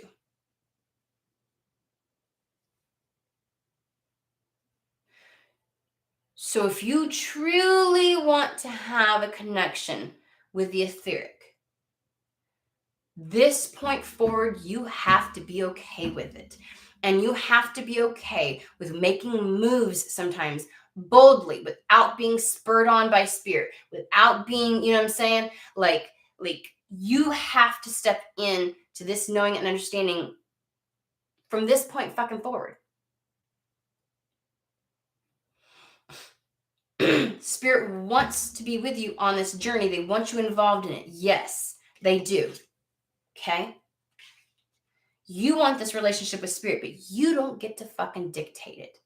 As much as you don't get to dictate your relationship with those that are around you, you don't get to control spirit either. And you have to accept that. And yes, it means that your human might get pissed sometimes. But again, having an etheric connection, having a connection to your higher self, does not make you immune to having a human experience. I'm sorry, it doesn't. And while spirit can hold space for you,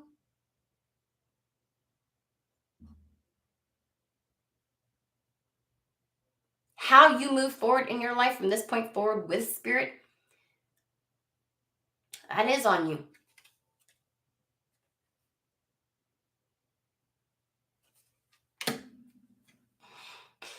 All right. So there's that. 1333.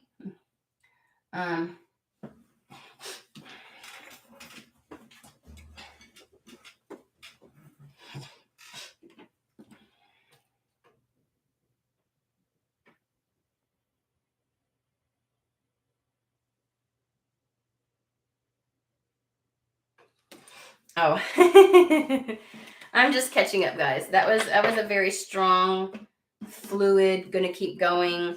At points, there I could tell that certain things apply to certain people, but then there was moments where it was like, no, all of this shit's together. It all bleeds into one another. But this may be, I feel like this is a little bit between a response to the anger with spirit, a response to to the stagnation. That was a, let's have a conversation here. But I also think that some of y'all are in just the space to have that conversation.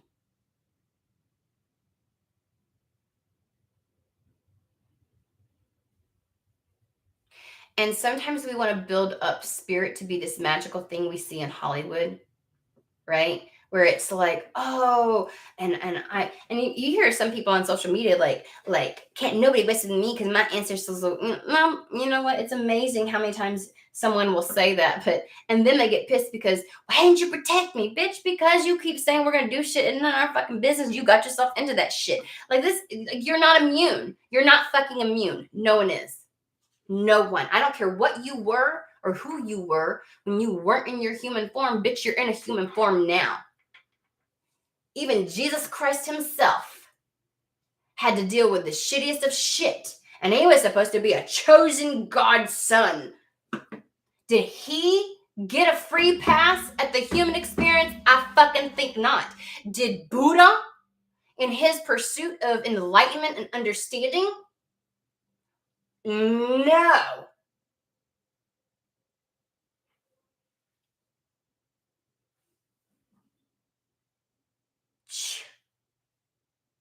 So here we are. Isn't it amazing that we go through all of this to get to this spiritual connection with ourself, with the etheric, only to come to the realization that by doing so doesn't guarantee shit other than we know how to maneuver and not get bogged down by this human existence, if we so fucking choose. There are things that are meant for us, but sometimes fate steps in. Are we willing to go with the flow, surrender, like the card said, or are we going to resist?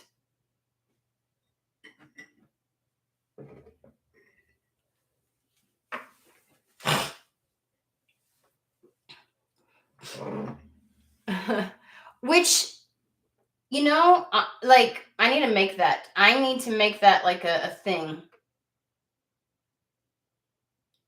That these days messages are not resonating with me. And then boom, I heard you. Don't try to Cinderella it. Oh, yeah. And that's the thing too. Like, you know, it's okay. It's okay if I'm not. That doesn't mean that you're still not a part of the family, the soul tribe. It means that, and here's the other thing. I don't like it when someone only listens to one person. I have met people in Christianity where nobody touches their pastor, and that's the only person they trust. And I'm like, this. Let me fucking remind people there are no messiahs here on earth. Let me repeat that for the people in the back who expect certain people to be the be-all, end-all of knowledge and everything else like that. There are no messiahs here on earth. No one is exempt from the human experience.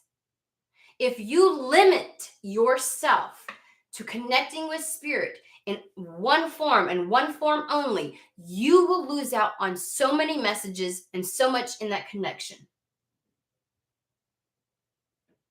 So for me to believe that people don't interact with other spiritual individuals and don't seek mentoring or guidance somewhere else is fucking ridiculous. I don't sit on a pedestal, right? And neither should you put all of your growth in the hands of one person. You fucking better not. But that is the one quick surefire way for me to kick a motherfucker out of this little group. No ma'am, no sir. Okay? Likewise, though, the reason why I said that in the beginning is like, but also in seeking that is a different perspective. And what we get caught up in sometimes when we go to one and then go expect the other to either refute it or to color it or to, you know, what did this person, well, they said this, what do you think? And it's like, okay, first off, what does your discernment say? Is it for you? Because that's not for me to determine. Two, like, if you have to shop around,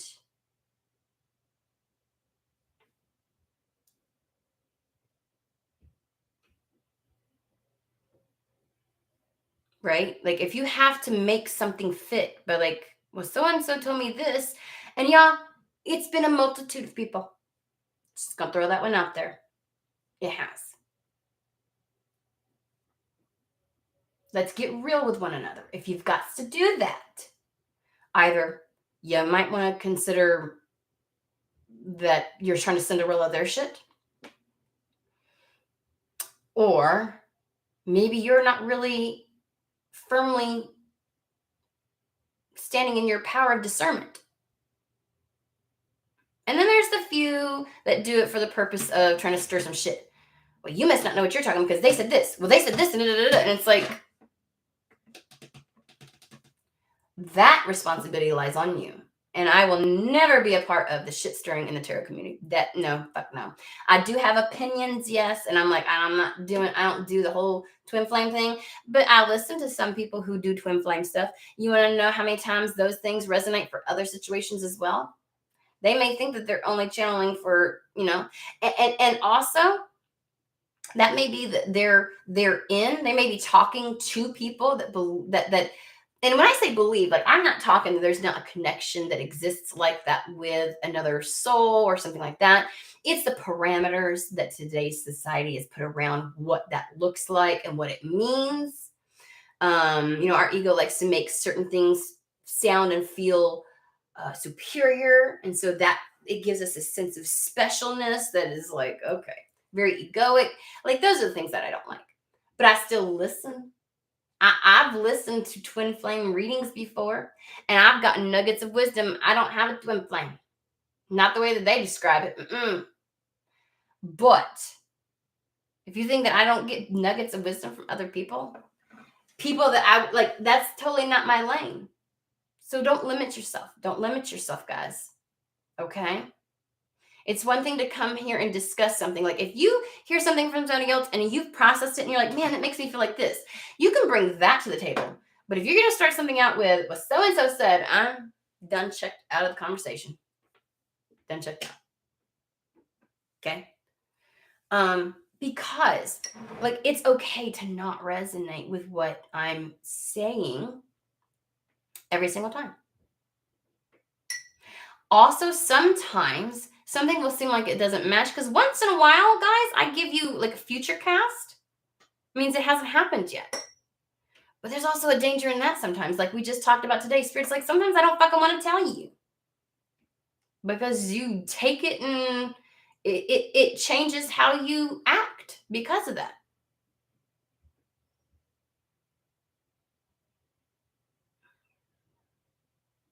So maybe take the essence of readings, as you can take the essence of a reading to heart, but maybe the details are like, okay, it can pan out that way, but it's not necessarily set in stone. But the essence is, this is, like, this type of thing is meant for me, and I will have this type of an experience, and I need to be looking at things through this lens and at least ponder it, when I'm making my decision. Like, that's the stuff that you should be getting from readings, guys. And yes, there are times when very specific details, predictive details, those readers are important too, because if somebody's is trying to fuck you over on something, you need to know, and you're not aware of it. And Spirit's like, hey, FYI, this person's doing that. You need that shit too. You need that too. All the more reason not to just like narrow yourself down.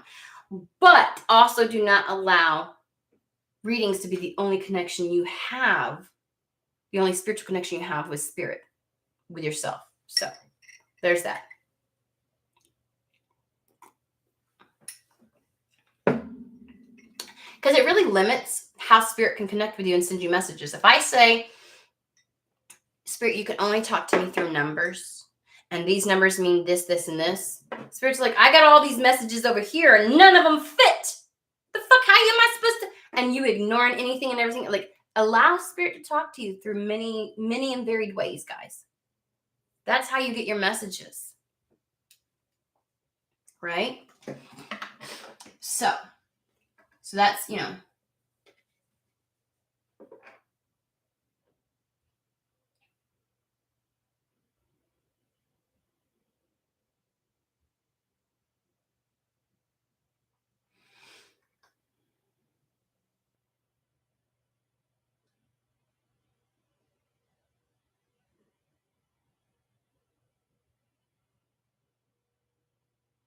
your feminine is too attached to her creation.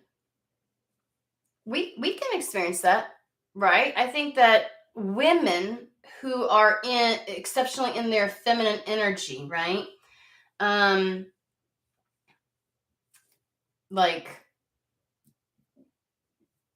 no matter which parent you are or whatever role you played in parenting, if you are deeply rooted in your feminine, um, you can get very attached to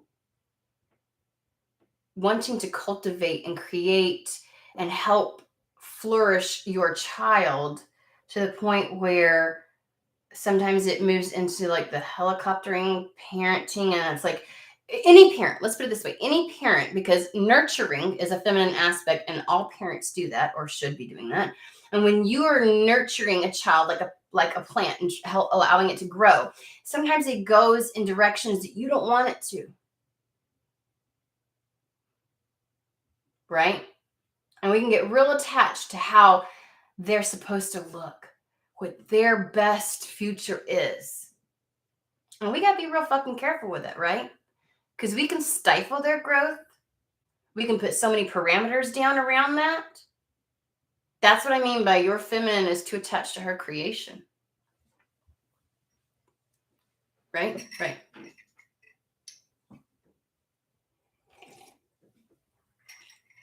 And by all means, nothing wrong with being steeply rooted in your feminine energy. There's a lot of people who are predominantly more one energy than the other. Not that they both don't exist, but they operate out of one more.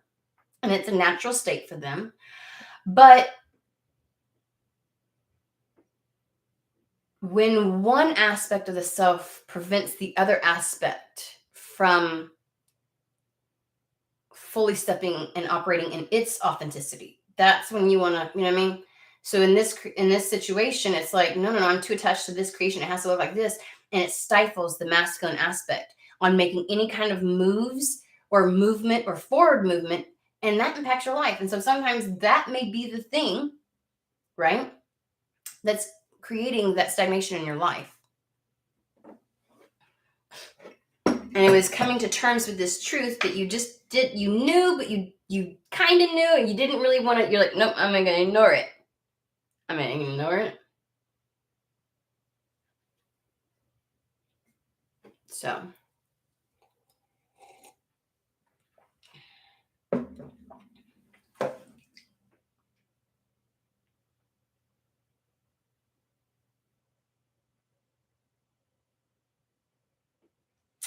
I am really glad.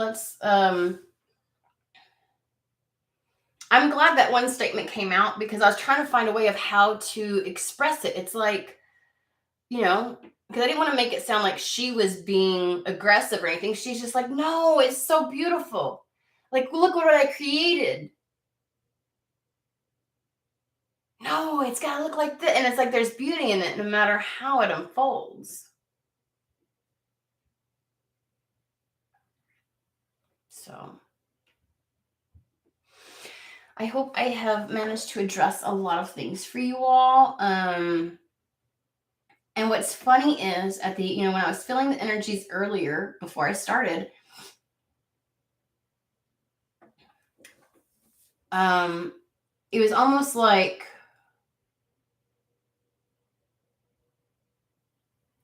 mixed in was a little bit of excitement too. Because guess what? With this acknowledgement of whatever it is, it's almost like you're sitting down, you're having this conversation, and you, whether it's with a person, with spirit, a mixture of both, and no matter what it is, whether something gets to come along with you because you finally addressed it, you finally had this conversation, or an aspect does not, or a person does not, you now get to go from sitting with this and talking about the elephant in the room and acknowledging it and sitting with it and experiencing it and being completely open in the heart to whatever it is. So now that you've done that, you get to go and go this way now. Because with the truth, you can move forward. And with that is a level of excitement.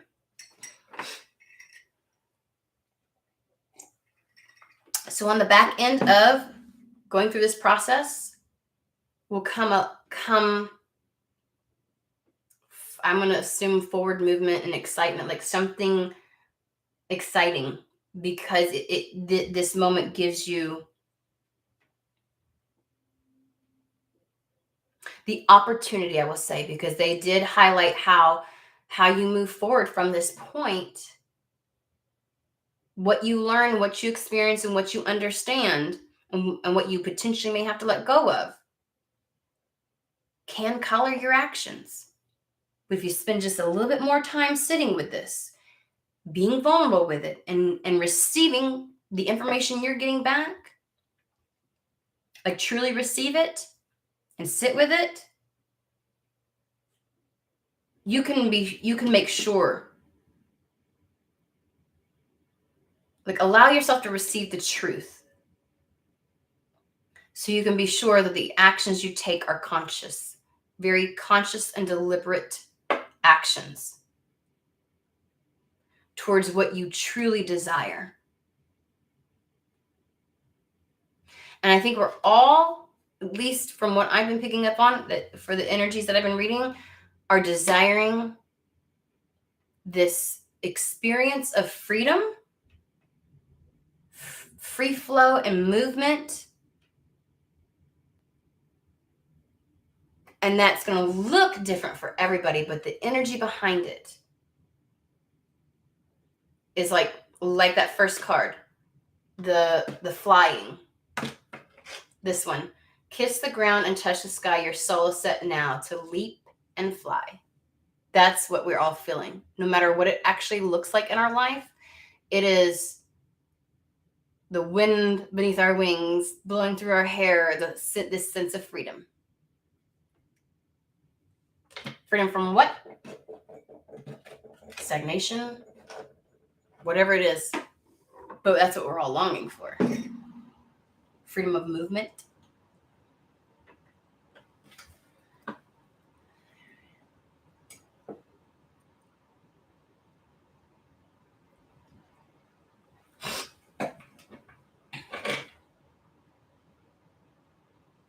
Oh, I'm sorry. I'm looking back on what everybody said. Is like, oh,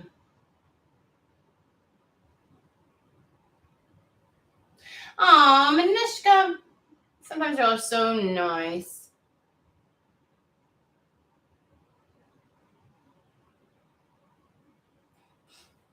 Yeah, let's send some good vibes, loving energy to Dave, because he's had it fucking rough.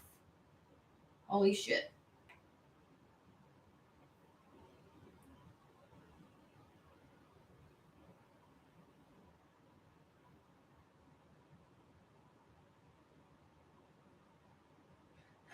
I'm glad that I was here for you. Pink flower. That was for pink flower. Don't say X reconciliation. My bad. It was not. It was not. Nope. My anger with spirit is showing me truth when I kind of miss the fantasy. It's a love-hate relationship, but memories challenge truth. Fuck yeah.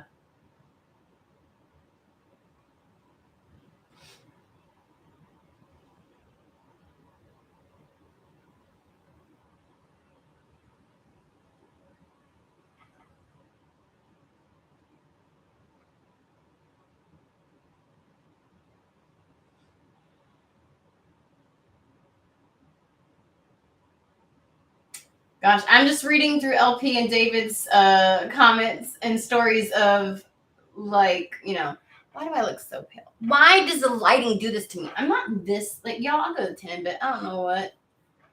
You know what I mean? Whatever. But I am going to spend some time outside today, which is very needed.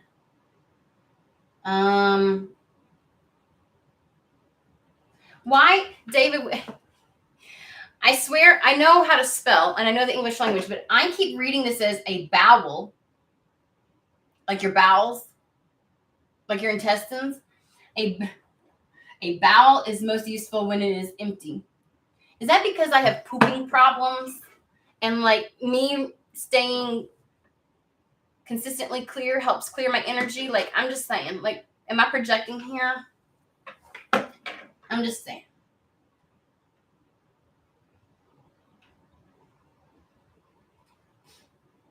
Mm-hmm.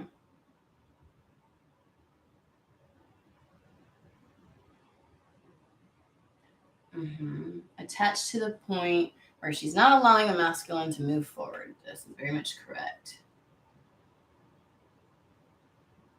Okay, diversify. That's why I have been experiencing stagnancy. I know I take forever to fucking read, y'all. I'm slow. Leave me now. I went through so many mixed emotions throughout this reading. I am glad. So be it. Yes. So mote it be. Bull. Typo. Okay. I was like, maybe that is how you spell bull. And I keep going bowel. But my head wanted to say bowel. But I was like, no, that he's saying bowl. Which, when you're in the South, guys, or country, it sounds that way. Bowl. Like, we don't say bowl. We say bowl. And so it sounds like there's something in between the W and the L. And so I was like, am I not bowel? Honestly, spirit ain't a predictor if I'm having a good day, if I've had a good morning. What the fuck, LP? Are you about to fall asleep? Because that made no sense. God love you, sweetie. Can you retype that for me?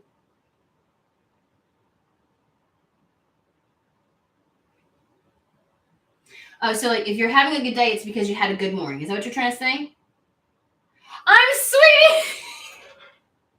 Oh my God. Is that for real? Dude, I love you to pieces. I'm sorry. I didn't mean it like that. I didn't mean it like that. So, okay. Alrighty. So, for those that did miss out, we did an hour and a half. I've been trying to catch up with everybody. Well, so yeah. So, we did an hour and a half. So, if you want to rewatch the reading, it was a general reading. It's an hour and a half long. And then we've just been catching up. I've been reading what the chat was saying and talking with people and responding to questions. So if you want to get to the real good part, you're going to have to go back to the very beginning of this and watch the reading as it unfolded. So.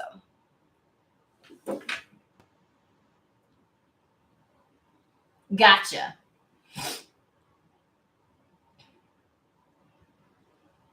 Me too. Can I just be real with you? I'll have a good day if I have a good bowel movement. I feel so free. Like, you know, when you're all stuffed up inside, you feel like you can't move and you're stiff and you're dead. I can't stand that. But like, I have a pin, y'all. Like, I have to, this is why I have to consciously decide what I put into my body. This is why spirit hollers at me about putting certain meats in my body, putting caffeine or certain amounts of caffeine in my body, because God knows you're not getting rid of my coffee. Like, that's why I had to intuitively learn what my body wanted. No amount of going to doctors for my autoimmune and stuff like that, because they would try to tell me shit and that shit didn't work. And of course, you know, it's like, because there's a sense of fluidity and lack of stagnancy whenever I'm, you know, very regular, to the point that I have a little pin that says, I pooped today. Like, I'm so excited. Yay! I feel so much better, y'all. Well, I'm telling you right now. I have it. Yeah, I can,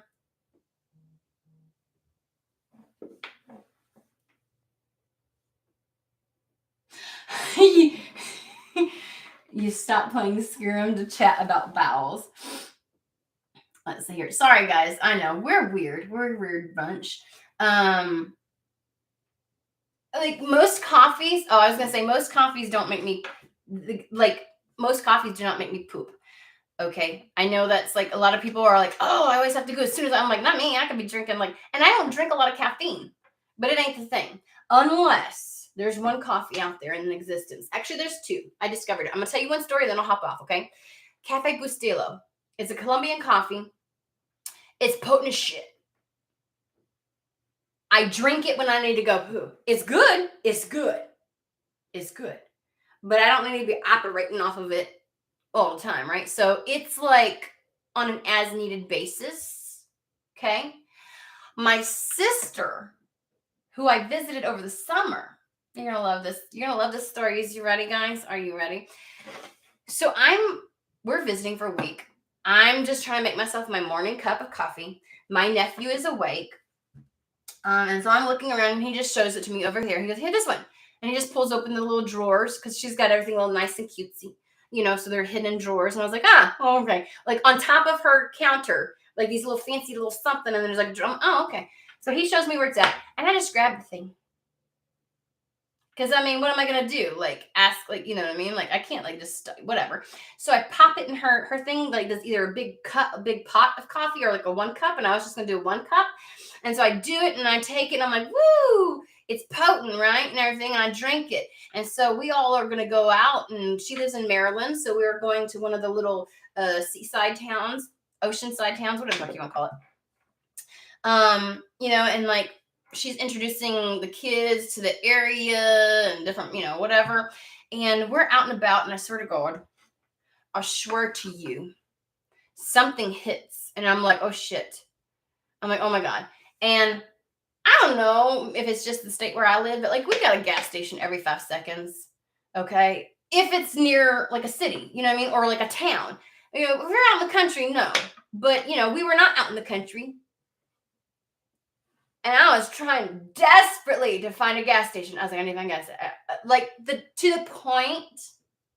to the point where it was like, some gas stations, it's locked. And I'm like, if this bitch is not unlocked, I don't think I'm going to make it back out. Like, I've got just enough strength in me to make it to the bathroom. Your ass cheeks can only squeeze so much. And when I tell you, every ounce of liquid came out of me, and I know that's TMI, but when I say I was dehydrated when I was done, I fucking mean it. And you want to know what kind of coffee this bitch had? And I was like, this is not okay. Now, my mother lives with her now, okay? My mom has her own coffee downstairs. But my sister had double caffeine. It's called 2 times caffeine.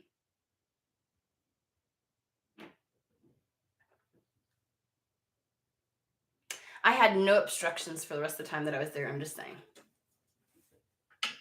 Smooth sailing the rest of the time. I did not use any more 2 times the caffeinated. I don't know what the fuck. I was like, why? Why would you do that? And a little tiny K cup thingy, like whatever. What is wrong with you? And I didn't know. I just, so it took me by surprise. I had to drink water afterwards. Don't ever, just FYI on you, don't ever buy coffee that says 2 times the caffeine. You'll pay for it. I don't care who you are. I don't care who you are. I've been drinking some more green tea and matcha and things like that. My dumbass will be running late, and I'll drink coffee on the way to work and then be leaning to side of my car, trying not to No, that's what it was. I was like, where's the gas station? I was like, okay, please. I have a car full of people, my children, my mom.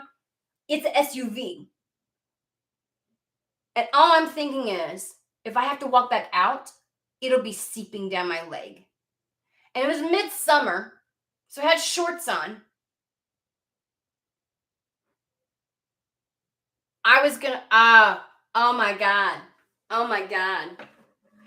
was sweating. You know it's bad. When you start to sweat, it's almost like you're like, am I gonna vomit? What the fuck's going on? Like you sweat and you're like, oh my God. Like out of nowhere. And incidentally, somehow my body managed to get through lunch before it decided, oh, fuck.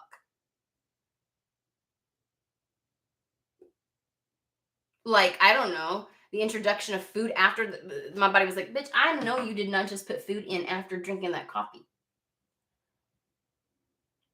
Whoo! I swear to you, I bet that's what it's called, death coffee. Like, I swear to you, I don't know what her problem is. I was like, I know that we all need coffee. She's like, if I want to survive. She's a teacher though, guys. So, but from that rest of that week, I drank my mother's coffee. Because y'all know I lived with my mom for 10 years. She and I are on the same page with that shit. This had like 2 bones and then like a 2. So it was like 2 times. Like it was, anyways, it was no.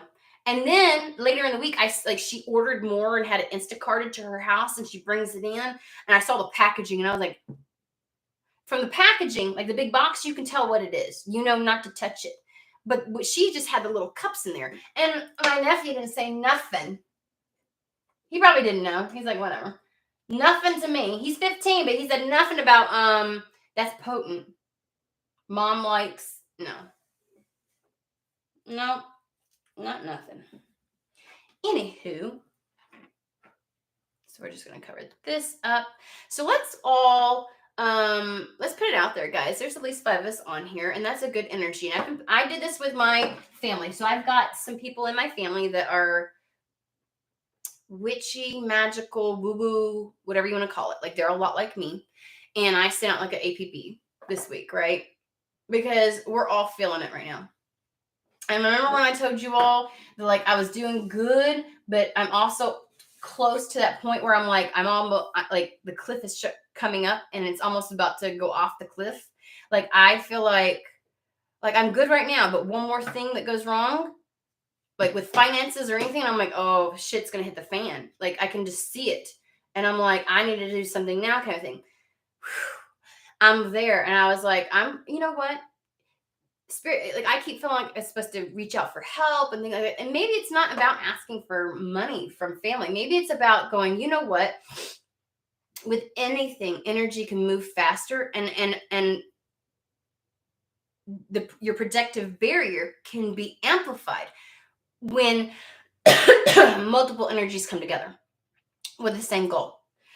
And I trust these bitches. Like, they are my coven. Okay, if I was to put it like a word to it, right?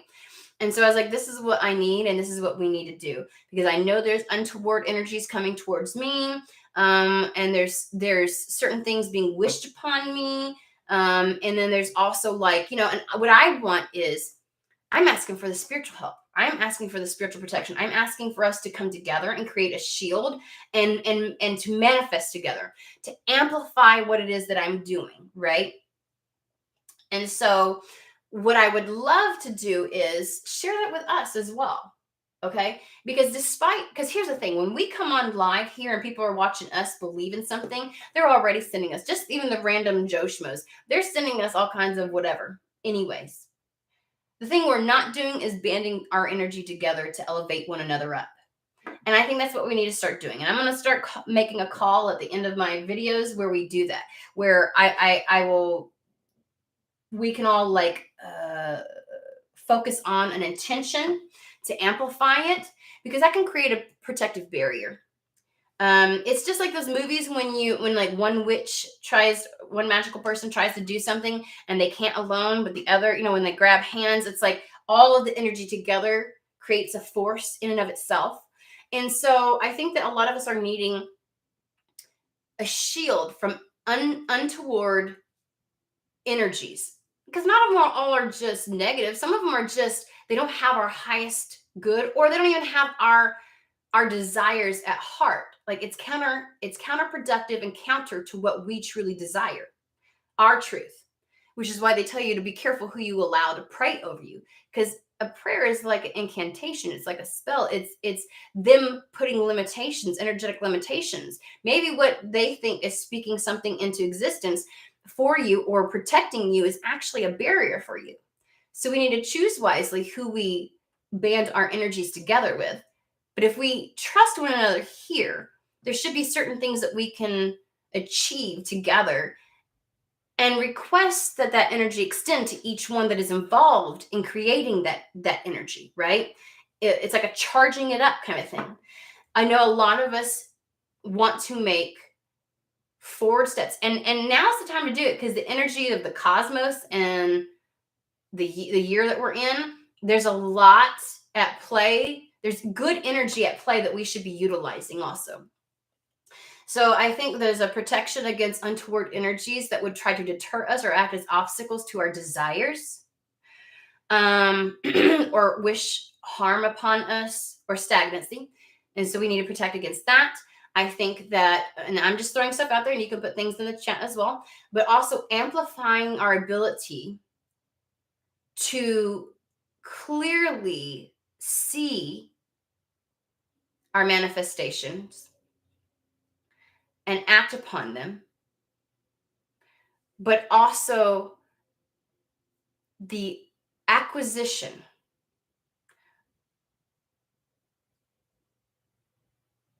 of the resources that are necessary, because it's not always money, but the acquisition, and I think acquiring that is important. The speedy acquisition of any resources necessary to ensure our freedom of movement, freedom of expansion, actualization of manifestations. The acquisition of any resources necessary to actualize our desires. Right? So those are the things that I'm asking if you want to put some of your energy behind when you're doing your meditations, or when you're doing your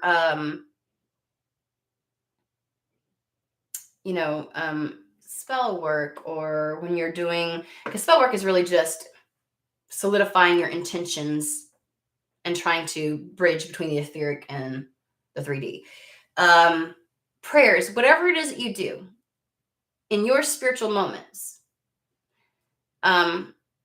if you can dedicate any time towards that, and request and ask and envision that extends to those that are in alignment with that have watched this live, because that would extend to anybody who is also trying to help amplify it for us that watches afterwards, but also the collective that we have here. And you want to make sure that they are completely in alignment with that intention for all. Okay. But however we want to word it, let's see here.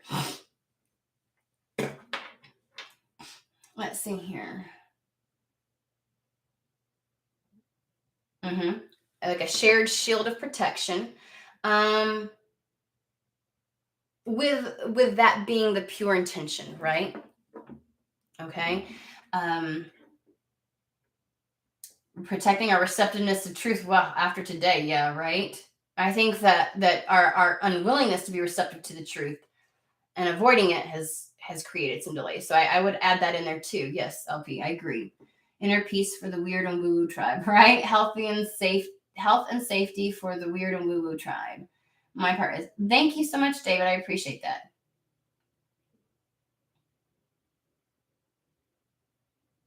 Remove my binders and muffs. So tired of not being able to see and hear. I agree with that. And I think that goes in alignment with our receptiveness to hearing, because sometimes we gonna hear shit that we don't want to hear, or we don't agree with, or our human thinks something. So, and I'm speaking broader than just for you, David, obviously with that, but it's, I think our receptiveness to what it is that we do hear when we begin to hear again, like, you know what I mean? Like when our muffs are taken off. So I will extend it to that as well.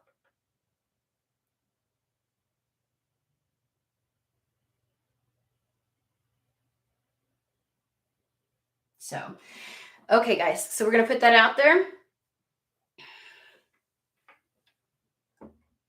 Self-worth and self-love.